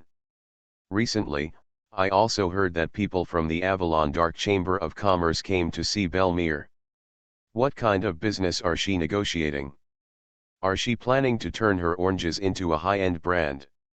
If this matter is negotiated, the Belmere family will truly become a wealthy class. Nami, who is not short of money, has good living conditions, and her food and drink expenses have of course improved a lot. Unlike in the past, she had to be careful about eating meat. "Oh, Na, you are still so full of energy," Aaron said to Nami with a smile. "I am a young and vigorous girl," Nami said with a smile. After a slight pause, Nami whispered, "Aaron, please help me. You have a good relationship with Belmere. Please give her some advice. I want to go to sea. Back then, I promised your Orgrim boss that I would go find him. It's no use asking me for this, it's more like asking Jian." Aaron said with a smile and shook his head. "Jian has always been against me becoming a pirate." "Hey, what's wrong with being a pirate?" Nami said angrily. When Nami was growing up, when she was a child, the town was so-called protected by the navy, and it lived in poverty. But when pirates like the Warhammer Pirates came, everyone became happy. What's wrong with being a pirate? A sledgehammer breaks into pirates. Author, Zippo. Chapter 618. Talking and walking along the way, Aaron was soon fooled by Nami and arrived in front of Nami's yard. The yard is much better than before, but it doesn't have the feeling of a nouveau riche. It still looks simple, neither big nor small. That's right, there are only 3 people, mother and daughter, so why build a huge yard? I have combined nautical illustrations and climatology essays, tides and undercurrents, navigator and other books. I have memorized all these books, mastered them proficiently, and memorized them. If I don't use my skills, wouldn't all these years of reading be in vain? Nami said as she walked. In the original story, Nami relied on talent to sail. It was during the 2 years when she was disbanded in the Chambord Islands that she really systematically learned the knowledge of navigation and became a sailor. She became even more powerful. But the problem is that before, she relied solely on her talent and the navigation experience she had gained on her own to dominate the first half of the Grand Line, and could even go to the Sky Island. Even Shiji, who values the navigator the most, the bosses are all coveted. In other words, when Nami did not systematically study and master navigation knowledge, she could already beat most of the first-class climatologists and navigators just by virtue of her talent. And the original in the story, it's not that Nami doesn't want to learn this knowledge. She simply doesn't have the energy or qualifications to learn it. Their Koko Nishi village is enslaved by the Aaron pirates, and Nami is even forced to join Aaron's command and become what he calls partner. Her adoptive mother Belmir was beaten to death by Aaron early on. Nami, who was still a child at the time, could only live a hard life with her sister Nokijao. She went to the sea to deceive and abduct in order to collect enough money. Liberate everyone. How can you have too much energy to learn these navigation knowledge? Even if Aaron took a fancy to Nami's talent, he just allowed it to grow wildly. But it's different now. Orgrim didn't do anything, there are too many things. He just came to the East China Sea, stayed at Nami's house, and fell in love with the oranges here, that's all. But the fate of Nami and her family of 3 has changed tremendously. Even the fate of the entire Koko West village has taken a different path. Nami is now the daughter of a wealthy family, and she is qualified to learn whatever she wants. Therefore, she has begun to learn the knowledge of a navigator very early. Systematic study, coupled with extraordinary talent, there is no doubt that even now, she still does not have much experience at sea, and only occasionally follows merchant ships and runs in the East China Sea. Even now, she is only a young girl. She is a beautiful girl, but when it comes to sailing skills, she is already considered to be the best in the world. Of course I support you from my standpoint. When Master Chui asked me to stay here, it was to protect you and let you grow up. In my opinion, you have long been my companions, but Nami, when Chui I also said that I can't force anything, I can only do my best, Aaron said with a smile. There is no force. I really want to be a pirate from the bottom of my heart, Nami complained. Then, the 2 of them entered the yard together. Belmire was not here, but Nami was not surprised. She took Aaron directly and walked towards the backyard. The backyard was an orange grove. Sure enough, as soon as you enter, you can see Belmar and Nokijao, who are taking care of the orange grove here. Nokijao, like Nami, has become more youthful and beautiful. However, Belmar has not. There have been too many changes, and her clothes are still very simple, with a sense of competence. Perhaps the military career back then still left traces on her body. There was a half-burned cigarette in her mouth. After hearing the footsteps coming from behind, Belmir looked back and said, Nami, you ran out early in the morning, have you finished your work? Don't worry, Belmir, I got up earlier than you. The orange grove I'm responsible for has been tidied up. Nami said proudly with a smile on her face, gesturing with her arms. Bellmeyer also laughed and said, "Then you are really capable. Mr. Aaron, are you here? Want to eat an orange?" Gnocchi Jo also said hello to Aaron with a smile. Aaron was not polite. After so many years, he and the members of the Bellmeyer family have become very familiar with each other. "It can be called one of my own." He smiled and picked an orange from the orange tree in front of him. He then rubbed it and observed it for a while, then peeled the orange peel, looked at the pulp inside, and said with a smile, "Sure enough, it's still top-notch. Even if I haven't eaten it in my mouth, I can already confirm that this is definitely a super delicious orange. It is worthy of being produced by the Queen of Oranges. Ha ha ha ha, when it comes to growing oranges, I am #1 in the world." Bellmeyer also laughed and said, "How is the production this year? It should be pretty good, right?" Aaron took a bite of the orange, feeling the sweetness and deliciousness in his mouth, and asked with a smile, "The weather has been good this year, and there are no pests or the like. Although the yield has not come down yet, it is definitely quite good, and we can make a lot of money," Bellmeyer said with satisfaction. "I heard that there is a Chamber of Commerce coming over in Avalon and saying that they want to cooperate with you," Aaron asked. "You are very well informed. You have been at sea for 2 months, Bellmeyer smiled, and then continued, "That's right, but I haven't thought about it yet. The Chamber of Commerce of the Avalon Dark Group is definitely one of their own. They also know that this is a place under the care of Mr. Hammer. They dare not do anything messy, and they will not trick you. If you feel interested, I can come forward and help you talk."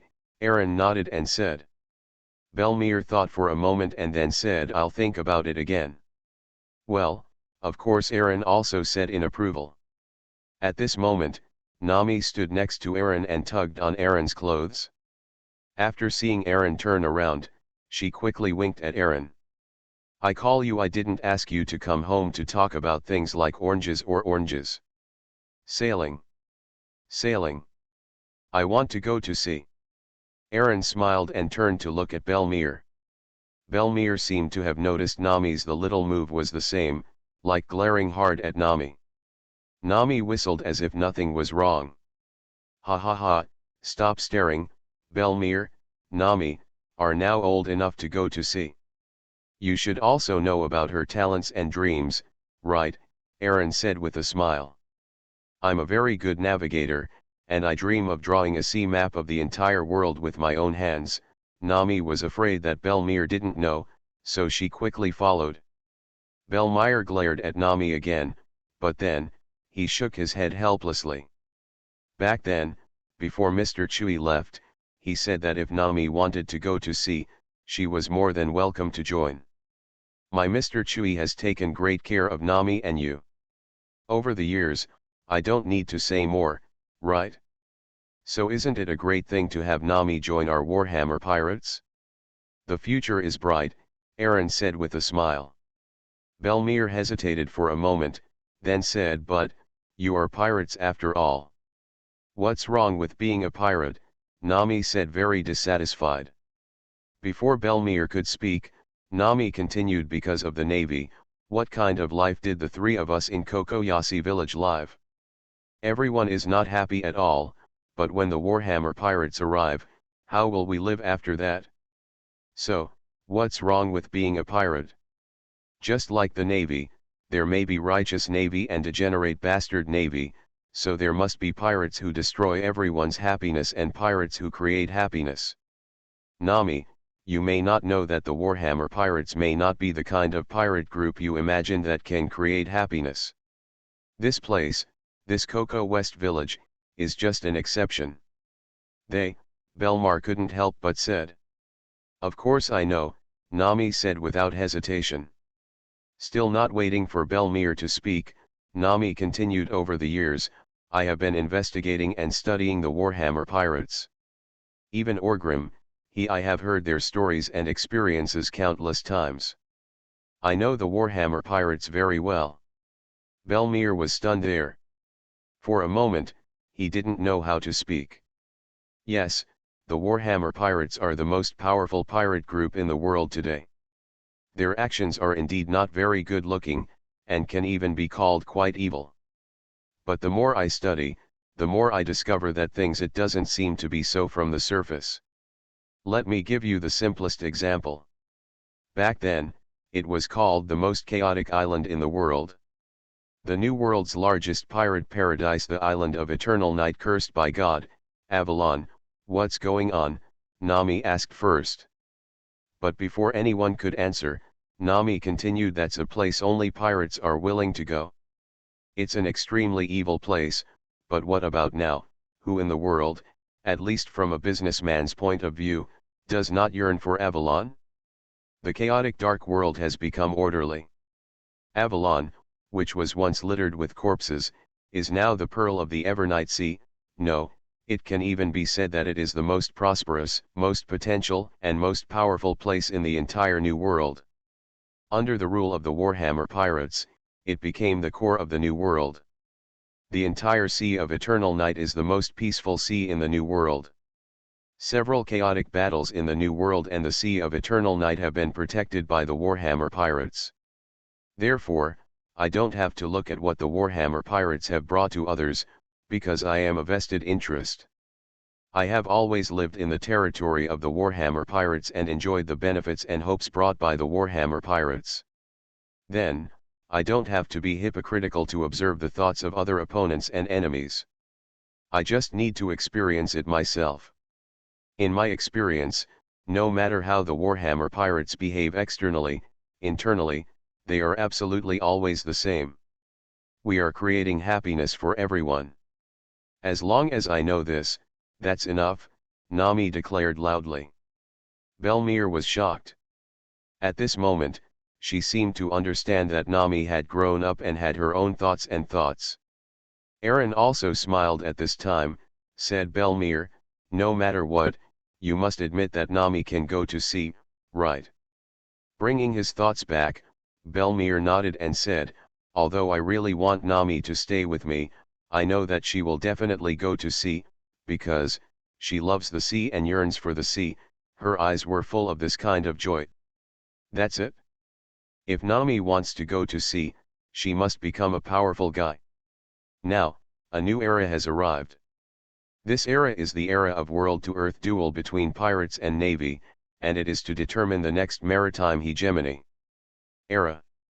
Therefore, if you want to have a wonderful future and go to sea now, you just have to choose two directions. The first is to join the navy, and the second is to join the pirates. Among the navy, I won't say anything else, but among the pirates, only we, the Warhammer Pirates, have the greatest possibility of seizing the future. If you don't let Nami join the Warhammer Pirates, do you expect her to become a navy? Aaron asked with a raised brow. Belmir shook his head without any hesitation and said the navy can't do it. Perhaps, she felt that the navy in her headquarters should be a force of justice, but the navy in the East China Sea was really hard to describe. At the same time, she herself had retired from the navy after having had enough. And because of the East China Sea Navy, I suffered so much. Now, how could it be possible for Nami to join the navy? What's more, it is said that Kokoyashi village is no longer within the navy's recruitment scope. Even if Nami wants to be a marine, I'm afraid the navy won't want her. Listening to Belmir's answer, Nami grinned and said with a smile, so the only way I can go is to be a pirate, Belmir. You are listening to Novels at Bless Up channel. Wish you happiness and luck. How do you feel about this novel? Please like and leave a comment. A sledgehammer breaks into pirates. Author, Zippo. Chapter 619. The Orange production will be expanded next year, and the family needs help, Belmir said suddenly. Nami was stunned for a moment, just when she thought Belmir was using this reason to reject her. Belmir smiled and said, at least help us expand the Orange Grove before we go to sea, right? Nami, who was originally in a daze, suddenly brightened up after hearing this and said, really? Belmir. Do you agree with me going to sea? Looking at your cheering eyes, how can I bear to refuse? Bellmeyer shook his head. Aaron also laughed at this time and said, it seems that by next year, I will be able to return to Avalon. I'm really looking forward to it. As soon as he finished speaking, Bellmeyer and others all looked at Aaron. Ah, yes, Orgrim said back then that Aaron would take care of Nami's family of 3 here until Nami could leave, and he could return to Avalon together. But after so many years, when Aaron was about to leave here, Bellmeyer and others naturally felt a little reluctant to leave. At the same time, I am also a little worried. If Aaron is no longer here, what will happen to Kokoyasi village? It seems that he noticed the changes in Bellmeyer and others. Aaron said with a smile, don't worry, okay. Master Chui likes the oranges here very much. Although I look like I am invincible in the East China Sea, in fact, in the Warhammer Pirates, little guys like me there are many characters. After I leave, the Warhammer Pirates will definitely send other small cotters here to take charge. Even small cotters will definitely be enough to protect everyone in the East China Sea. But, Mr. Aaron, when the time comes, will the newcomers treat us as well as you? Nokijo couldn't help but ask. What if someone came to oppress and exploit them? Ha ha ha, don't worry, this is definitely not a problem. I think that when I return to Avalon, I will officially join the Warhammer Pirates immediately. With Lord Hammer's majesty, I may also become a person with a low status. What about low-level cotters? What's more, I have a big sister above me to protect me. Big Sister Sphinx is the real core cotter. I will help take care of you. Besides, Nami is also valued by Mr. Hammer. Man, this is Nami's hometown. Lord Hammer will definitely not let any trouble happen here, Aaron said very confidently. I'm not worried about that. I'm just a little bit sad to see my old friend leaving. Bellmeyer shook his head. Aaron smiled and said, it's not like we'll never see each other again, and it's not like we won't come back. We'll definitely see each other often in the future. Ah, why don't you go to Avalon with me instead of Najajeo and Bellmeyer? Nami suddenly said. Aaron was also stunned for a moment. Huh? It seems like this. Can't we just leave together? Bellmeyer also felt a little excited. Recently, people from the Avalon Dark Group are coming. Talk to her about the oranges. Why not take this opportunity to leave the oranges here to them and arrange them? I will take Nakajeo and move to Avalon with Nami. This is a good development. I just don't know if oranges can be grown in a sunless place like the Evernight Sea. However, this seems to be a challenging direction. However, this is not something that can be decided in a short while. Belmar smiled and said, you can think about it. At the same time, at the port of Kokoyasi village, a shabby boat docked. On the ship, a guy with messy hair and a very embarrassed look jumped from the ship into the port immediately after the ship docked. The moment his feet hit the ground, the man couldn't help but laugh and said, navigation is not difficult, I finally arrived at the island. This man is none other than Portkaz, who went to sea in Donghai Windmill Village not long ago. Ace. Although Ace made a lot of preparations before going to sea, and also researched and learned some navigation knowledge. But he is not a professional after all. I almost got lost in the sea. At this point, Ace also made a decision. If he were alone, he would stop driving the boat around like this. The best thing is to take a boat ride. Find your partner first. Ace was still very interested in Coco West Village. After all, it was the only headquarters of the Warhammer Pirates in the East China Sea. But that's not the reason why he came here. He came here for only one reason, that is, there is a sea train in Kokoyasi village that goes directly to Rogtown. With his ability, it is impossible to sail the boat, and the best way is to coast the boat. The cross-sea train is obviously faster and more efficient. After arriving at Rogtown, think of a way to catch the fleet heading to the first half of the Grand Route.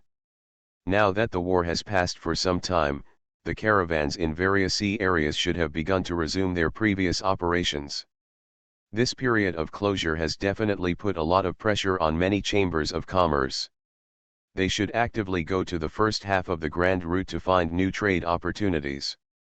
Ace felt that it would not be a big problem if he wanted to take the boat to the first half of the Grand Line. On this island, Ace just came up and felt something different from the other islands he had passed. Even it is very different from Windmill Village. People on this island seem to be more confident and have better living conditions. It's obviously a pirate's territory. How strange, Ace muttered.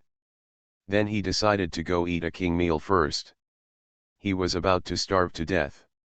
When thinking about this problem, Ace's nose, like a dog's nose, twitched a few times.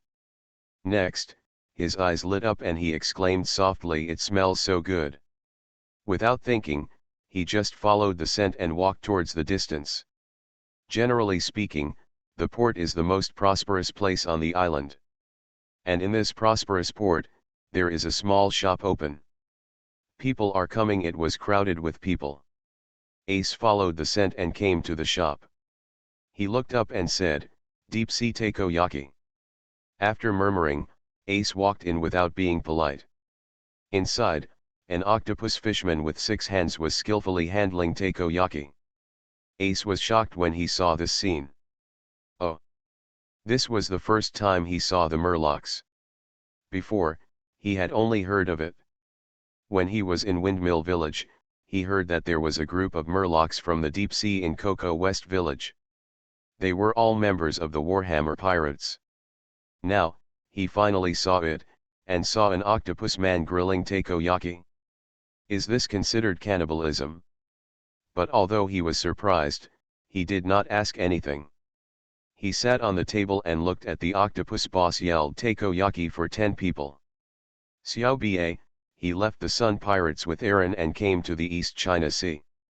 Originally, he thought that following brother Aaron, he would continue to be a pirate who burned, killed, and looted in the East China Sea. But he met him directly in the East China Sea. They met Boss Orgrim. Then, they settled in Cocoa West Village. Ziohachi is actually not a rude and aggressive fishman. He has a gentle personality and his dream is not to be a pirate, but to be a pirate. Become a takoyaki boss. After living in Cocoa Nishi Village, with the name of the Warhammer Pirates, it seemed that he no longer had to go out to burn, kill, and loot. So a few years ago, he finally opened a takoyaki shop. Completed the dream of being a takoyaki boss. Serves 10, Xiaohaki was stunned for a moment, and then said loudly, "Guest, my takoyaki is quite generous." Ace waved his hand and said, "It doesn't matter, I can eat it." "Then thank you for your patronage," Haki said with a smile, and then quickly started making takoyaki. On the other side, Nami also walked out of the house with Aaron. "Aaron, thank you very much this time. Without your help, Belmir doesn't know when he would have allowed me to go to sea." Nami reached out and patted Aaron on the back. "Ha ha ha ha, I have a feeling that when you return to Avalon, you will definitely become a more powerful big shot than me. Nami, don't forget to take care of me when the time comes," Aaron said with a smile. Nami patted her chest, which was obviously stronger than her peers, and said with full force, "Don't worry, I will definitely cover you when the time comes." Hearing this, Aaron was slightly stunned. When Nami saw this, she asked strangely, "What's wrong with you?" "Ah, it's nothing, I just think of some old friends. Back then, before I left the New World, there was a big sister who said this to me. After so many years, I don't know if the big sister Sphinx still remembers it." "Remember me?" Aaron said with some emotion. "Is this the Corcotter you just mentioned who will take care of you?" Nami asked. "Well, that's right," Aaron smiled and said. "Well, she will definitely remember you, don't worry," Nami said without hesitation. Then, she said, "By the way, to thank you for your help, shall I treat you to dinner? What do you want to eat?" "You, a stingy guy, Would you actually invite others to dinner? Aaron said in a funny way. Nami is now considered a young lady from a wealthy family, but I don't know if it was because she was afraid of poverty when she was a child, or what happened. In short, Nami is still very stingy. And she loves money very much. Aaron often said that her character is definitely suitable for being a pirate. Nami curled her lips and said, I also have times when I am generous. Let's go to Haki's place to eat takoyaki. It's cheap and affordable. In fact, when I got off the boat just now, I wanted to eat it, but you just dragged me away, Aaron said with a smile. Zyoba? Nami thought for a moment, and then said happily, take it away. Zyoba said last time that he would give me a 30% discount, which is another savings. Are you someone who has entered the new world and managed to make a name for yourself in the new world? Aaron, is the difference between the new world and this place really that big? Nami and Aaron asked as they walked. Aaron nodded and said, it's a world of difference. I've been living in the East China Sea for a long time. In fact, I've almost forgotten the horror of the new world, and I didn't even mention how dangerous the situation there is, pirates and other factors. Let's take the climate that interests you most. Once, when we were cruising at sea, hailstones as big as hills would fall from the sky. If there is no mature response mechanism, this will definitely destroy all fleets and ships in the sea area. As they talked, the two wandered to the port. Just as he walked to the door of Haki's takoyaki shop, a figure rushed out with takoyaki in his mouth. Sorry, I will pay you next time, Ace said as he ran. Following him, Zyoba chased him out with several kitchen knives in his hands. I have been operating here for so many years, but no one dares to eat my overlord meal, kid. Zyoba scolded angrily. Overlord meal? The Nami people were all shocked. Is there anyone who dares to eat the king's meal on the territory of the Warhammer pirates, especially the king's meal of the fishmen? Does this mean they don't want to live? Aaron was also a little surprised, and it happened that as he ran towards the two of them. Without thinking, Aaron shouted, kid, just stay and wash the dishes. As soon as he finished speaking, Aaron punched Ace. Ace was shocked. He exerted force on his feet and twisted his waist. While swallowing the takoyaki in his mouth, he also faced Aaron's fist. He punched up. The two fists intersected. In just a moment, Ace had a look of surprise on his face, and then his whole body was sent flying by Aaron's punch. After flying upside down for a while, he hit Zyoba's head directly. In his arms, Zyobalio's arms were wrapped around him, and they were locked tightly. Can you run? In the East China Sea, no one can outrun us fishmen, Xiaobie said angrily. No, my journey ends here, Ace complained very helplessly. Even if he eats the king's meal, he will be caught. Why is it so miserable? A sledgehammer breaks into pirates. Author, Zippo. Chapter 620. Aaron also moved his wrist a little, although he didn't go all out with the punch just now, and he didn't use any domineering force. As a member of the fish-human race, this punch can be considered quite powerful. But the kid in front of him didn't seem to be in any serious condition, he was just knocked away. Judging from the force coming from the fist, it is not weak either. More importantly, as a pioneer warrior who had survived a hellish battlefield, Aaron could clearly feel that the kid just didn't go all out when he took action. There is no murderous intent in him. What a good seedling, Aaron immediately thought of this. As a human being, this kid is definitely a good youngster. He looks like he is only a teenager, right? This is the time to cultivate him well. Master Chui asked me to stay in the East China Sea to protect the seedling of Nami from growing up. In other words, Master Chui asked me to cultivate the seedling in the East China Sea. Now, in a while, I will complete the mission and return to Avalon. Although Lord Hammer only told me Nami, there are many things that we need to do better ourselves, right? Aaron thought in his heart. The big boss above just gave an order. And of course the younger brothers like Aaron have to use their own subjective initiative. If you can do 100% thing, you can do it 120. Wouldn't it be more perfect if divided? It would also be a better way to show off one's abilities to Master Chui. So Aaron immediately decided to keep this unknown brat. Kid, why don't you ask me, where is this place? Dare you even eat the Warhammer Pirates Overlord meal? Xiao Ba lectured angrily. Ace didn't struggle for anything, and said helplessly, no, I just have a king's meal, it's not a big deal, right? Big deal, I'll wash the dishes for you.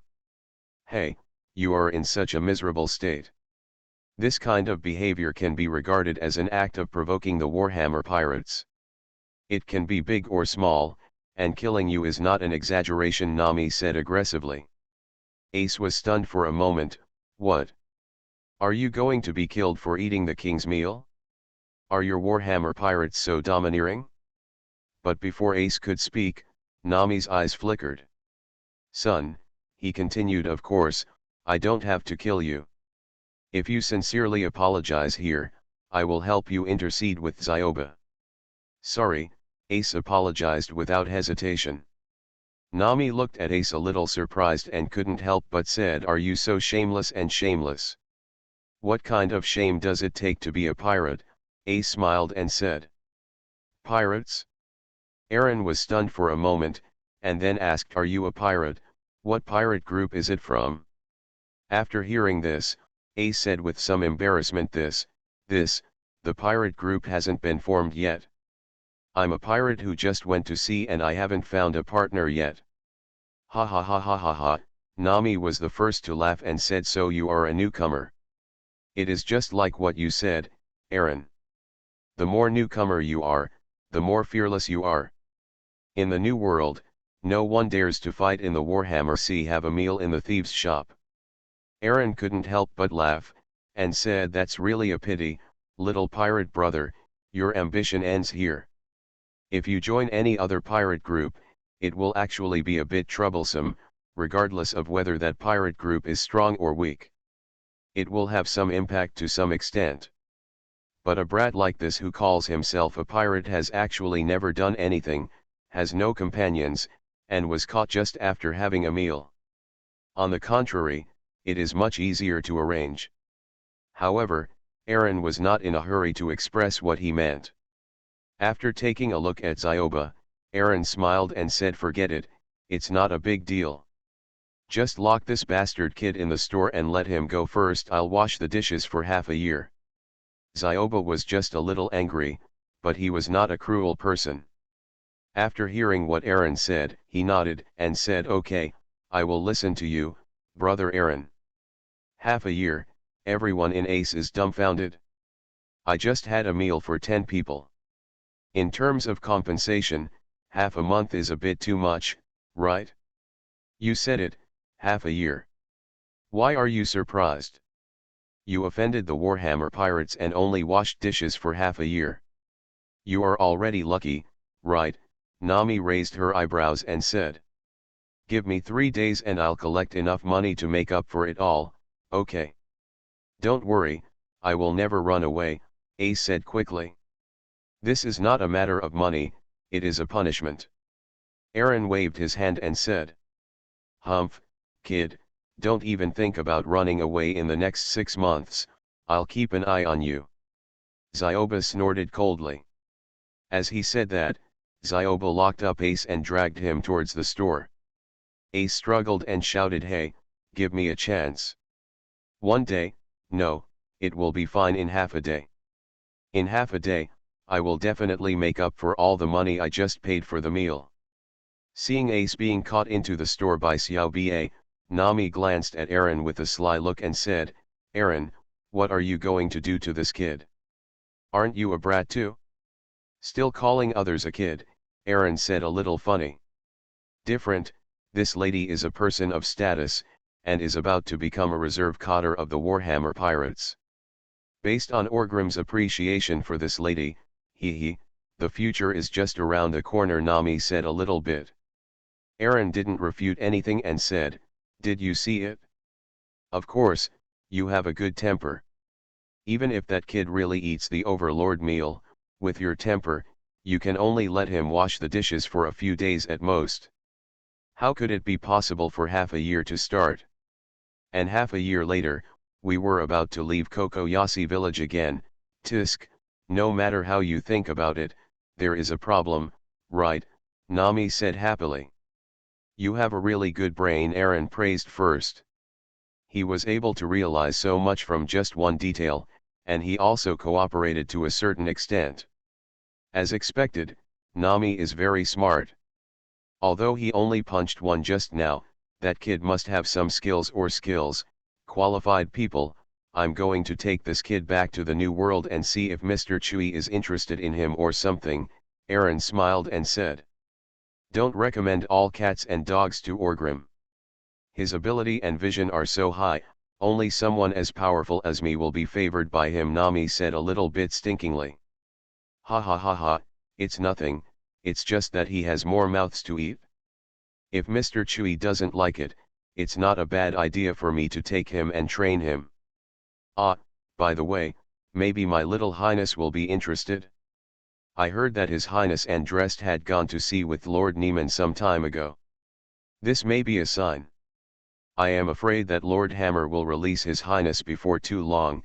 When the time comes, his highness may also need help, Aaron said with a smile. No matter whether Mr. Chui likes the brat just now, it doesn't take much trouble anyway. Just arrange it, it's no big deal. If Mr. Chui doesn't like it, you can train it yourself. I finally understand why the Warhammer pirates have become so big and powerful. This is not just the work of Orgrim alone. You guys all come from the bottom of your heart and want to make the Warhammer pirates so powerful. Becoming stronger and doing it down to earth, Nami couldn't help but sigh. Ha ha ha ha ha, yes, we are all proud to join the Warhammer pirates, Aaron laughed. After laughing, Aaron and Nami followed and walked into Zyoba's shop. At the same time, the New World is located in a certain sea area near the Windless Zone. A huge pirate ship is sailing here, and the flag of the Warhammer pirates is flying on the ship. His Highness the Warhammer Pirates, the son of Orgrim. Kajgro Andrest was sitting on the deck of the ship at this time.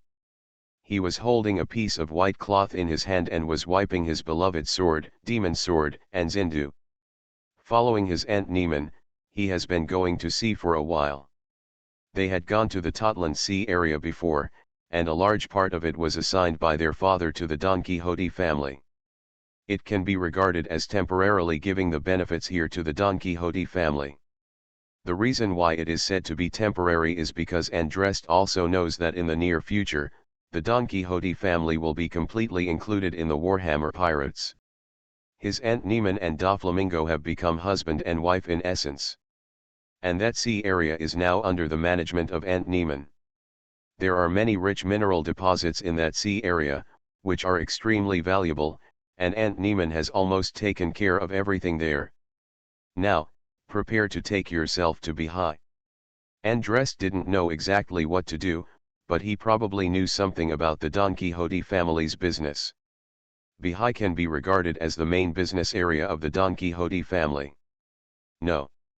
It should be said that apart from New World's operations, the North Sea accounts for the majority of the remaining sea areas. Andrest didn't intend to take care of the Don Quixote family's affairs. He just wanted to spend more time at sea and accumulate some experience. Before going to sea, he was looking forward to it. He was looking forward to fighting with people and winning something on the sea. But after going to sea, so far, he has only felt boredom. The entire New World seems to be crawling at the feet of their Warhammer pirates. Wherever they passed, no one dared to provoke them. The battle that I was looking forward to never came. Apart from the strange and changeable climate of the New World, he found no excitement. If this is what adventure means, he doesn't think he has to go to sea anymore, it's so boring. The closer you get to the windless zone, the less noisy the wind and waves are. After wiping his heart, Andrest stood up and prepared to go back to the cabin to rest. But at this moment, something suddenly changed on the sea. A crew member shouted, "Sea King, it's Sea King, get ready for bombardment." Andrest, who was about to go back to the cabin, was stunned for a moment, then said happily, "Leave me alone." He turned around, ran towards the edge of the deck. Then I saw a large sea king-like creature sticking its head out from under the sea, roaring towards this side. "Your Highness," a pirate boy exclaimed. In his sight, Andrest stepped on the railing of the deck, and then the figure jumped up and flew directly into the air. "Go away like Neptune. That feeling, it's like feeding." "One knife flow dividing water," Andrest shouted in a low voice, and with a sharp slash from the heart crossing in his hand, he came out. At the same time, Neiman also walked out of the cabin and looked at the ship with a smile. One scene said, "It's really passionate." "Lord Neiman, Your Highness," the pirate boy said in a panic. "Don't worry, it's just a sea king," Neiman waved her hands and said. Then, Neiman also thought to herself, "Have you been holding it in for too long?" She went to Bihai not just to talk about business matters. In fact, the business in Bihai was very important to the Don Quixote family. Has long been dispensable, and more importantly, there is news that there seems to be rumors of some powerful devil fruits in Bihai. As Andrest's aunt, Neiman was not prepared to find and seize the devil fruit herself. Instead, it was intended to train him and let Andrest do it himself. This sea will eventually usher in a new generation. Neiman said to herself with some emotion as she looked at Andrest, who slashed the body of the Sea King with a knife and caused a large amount of blood.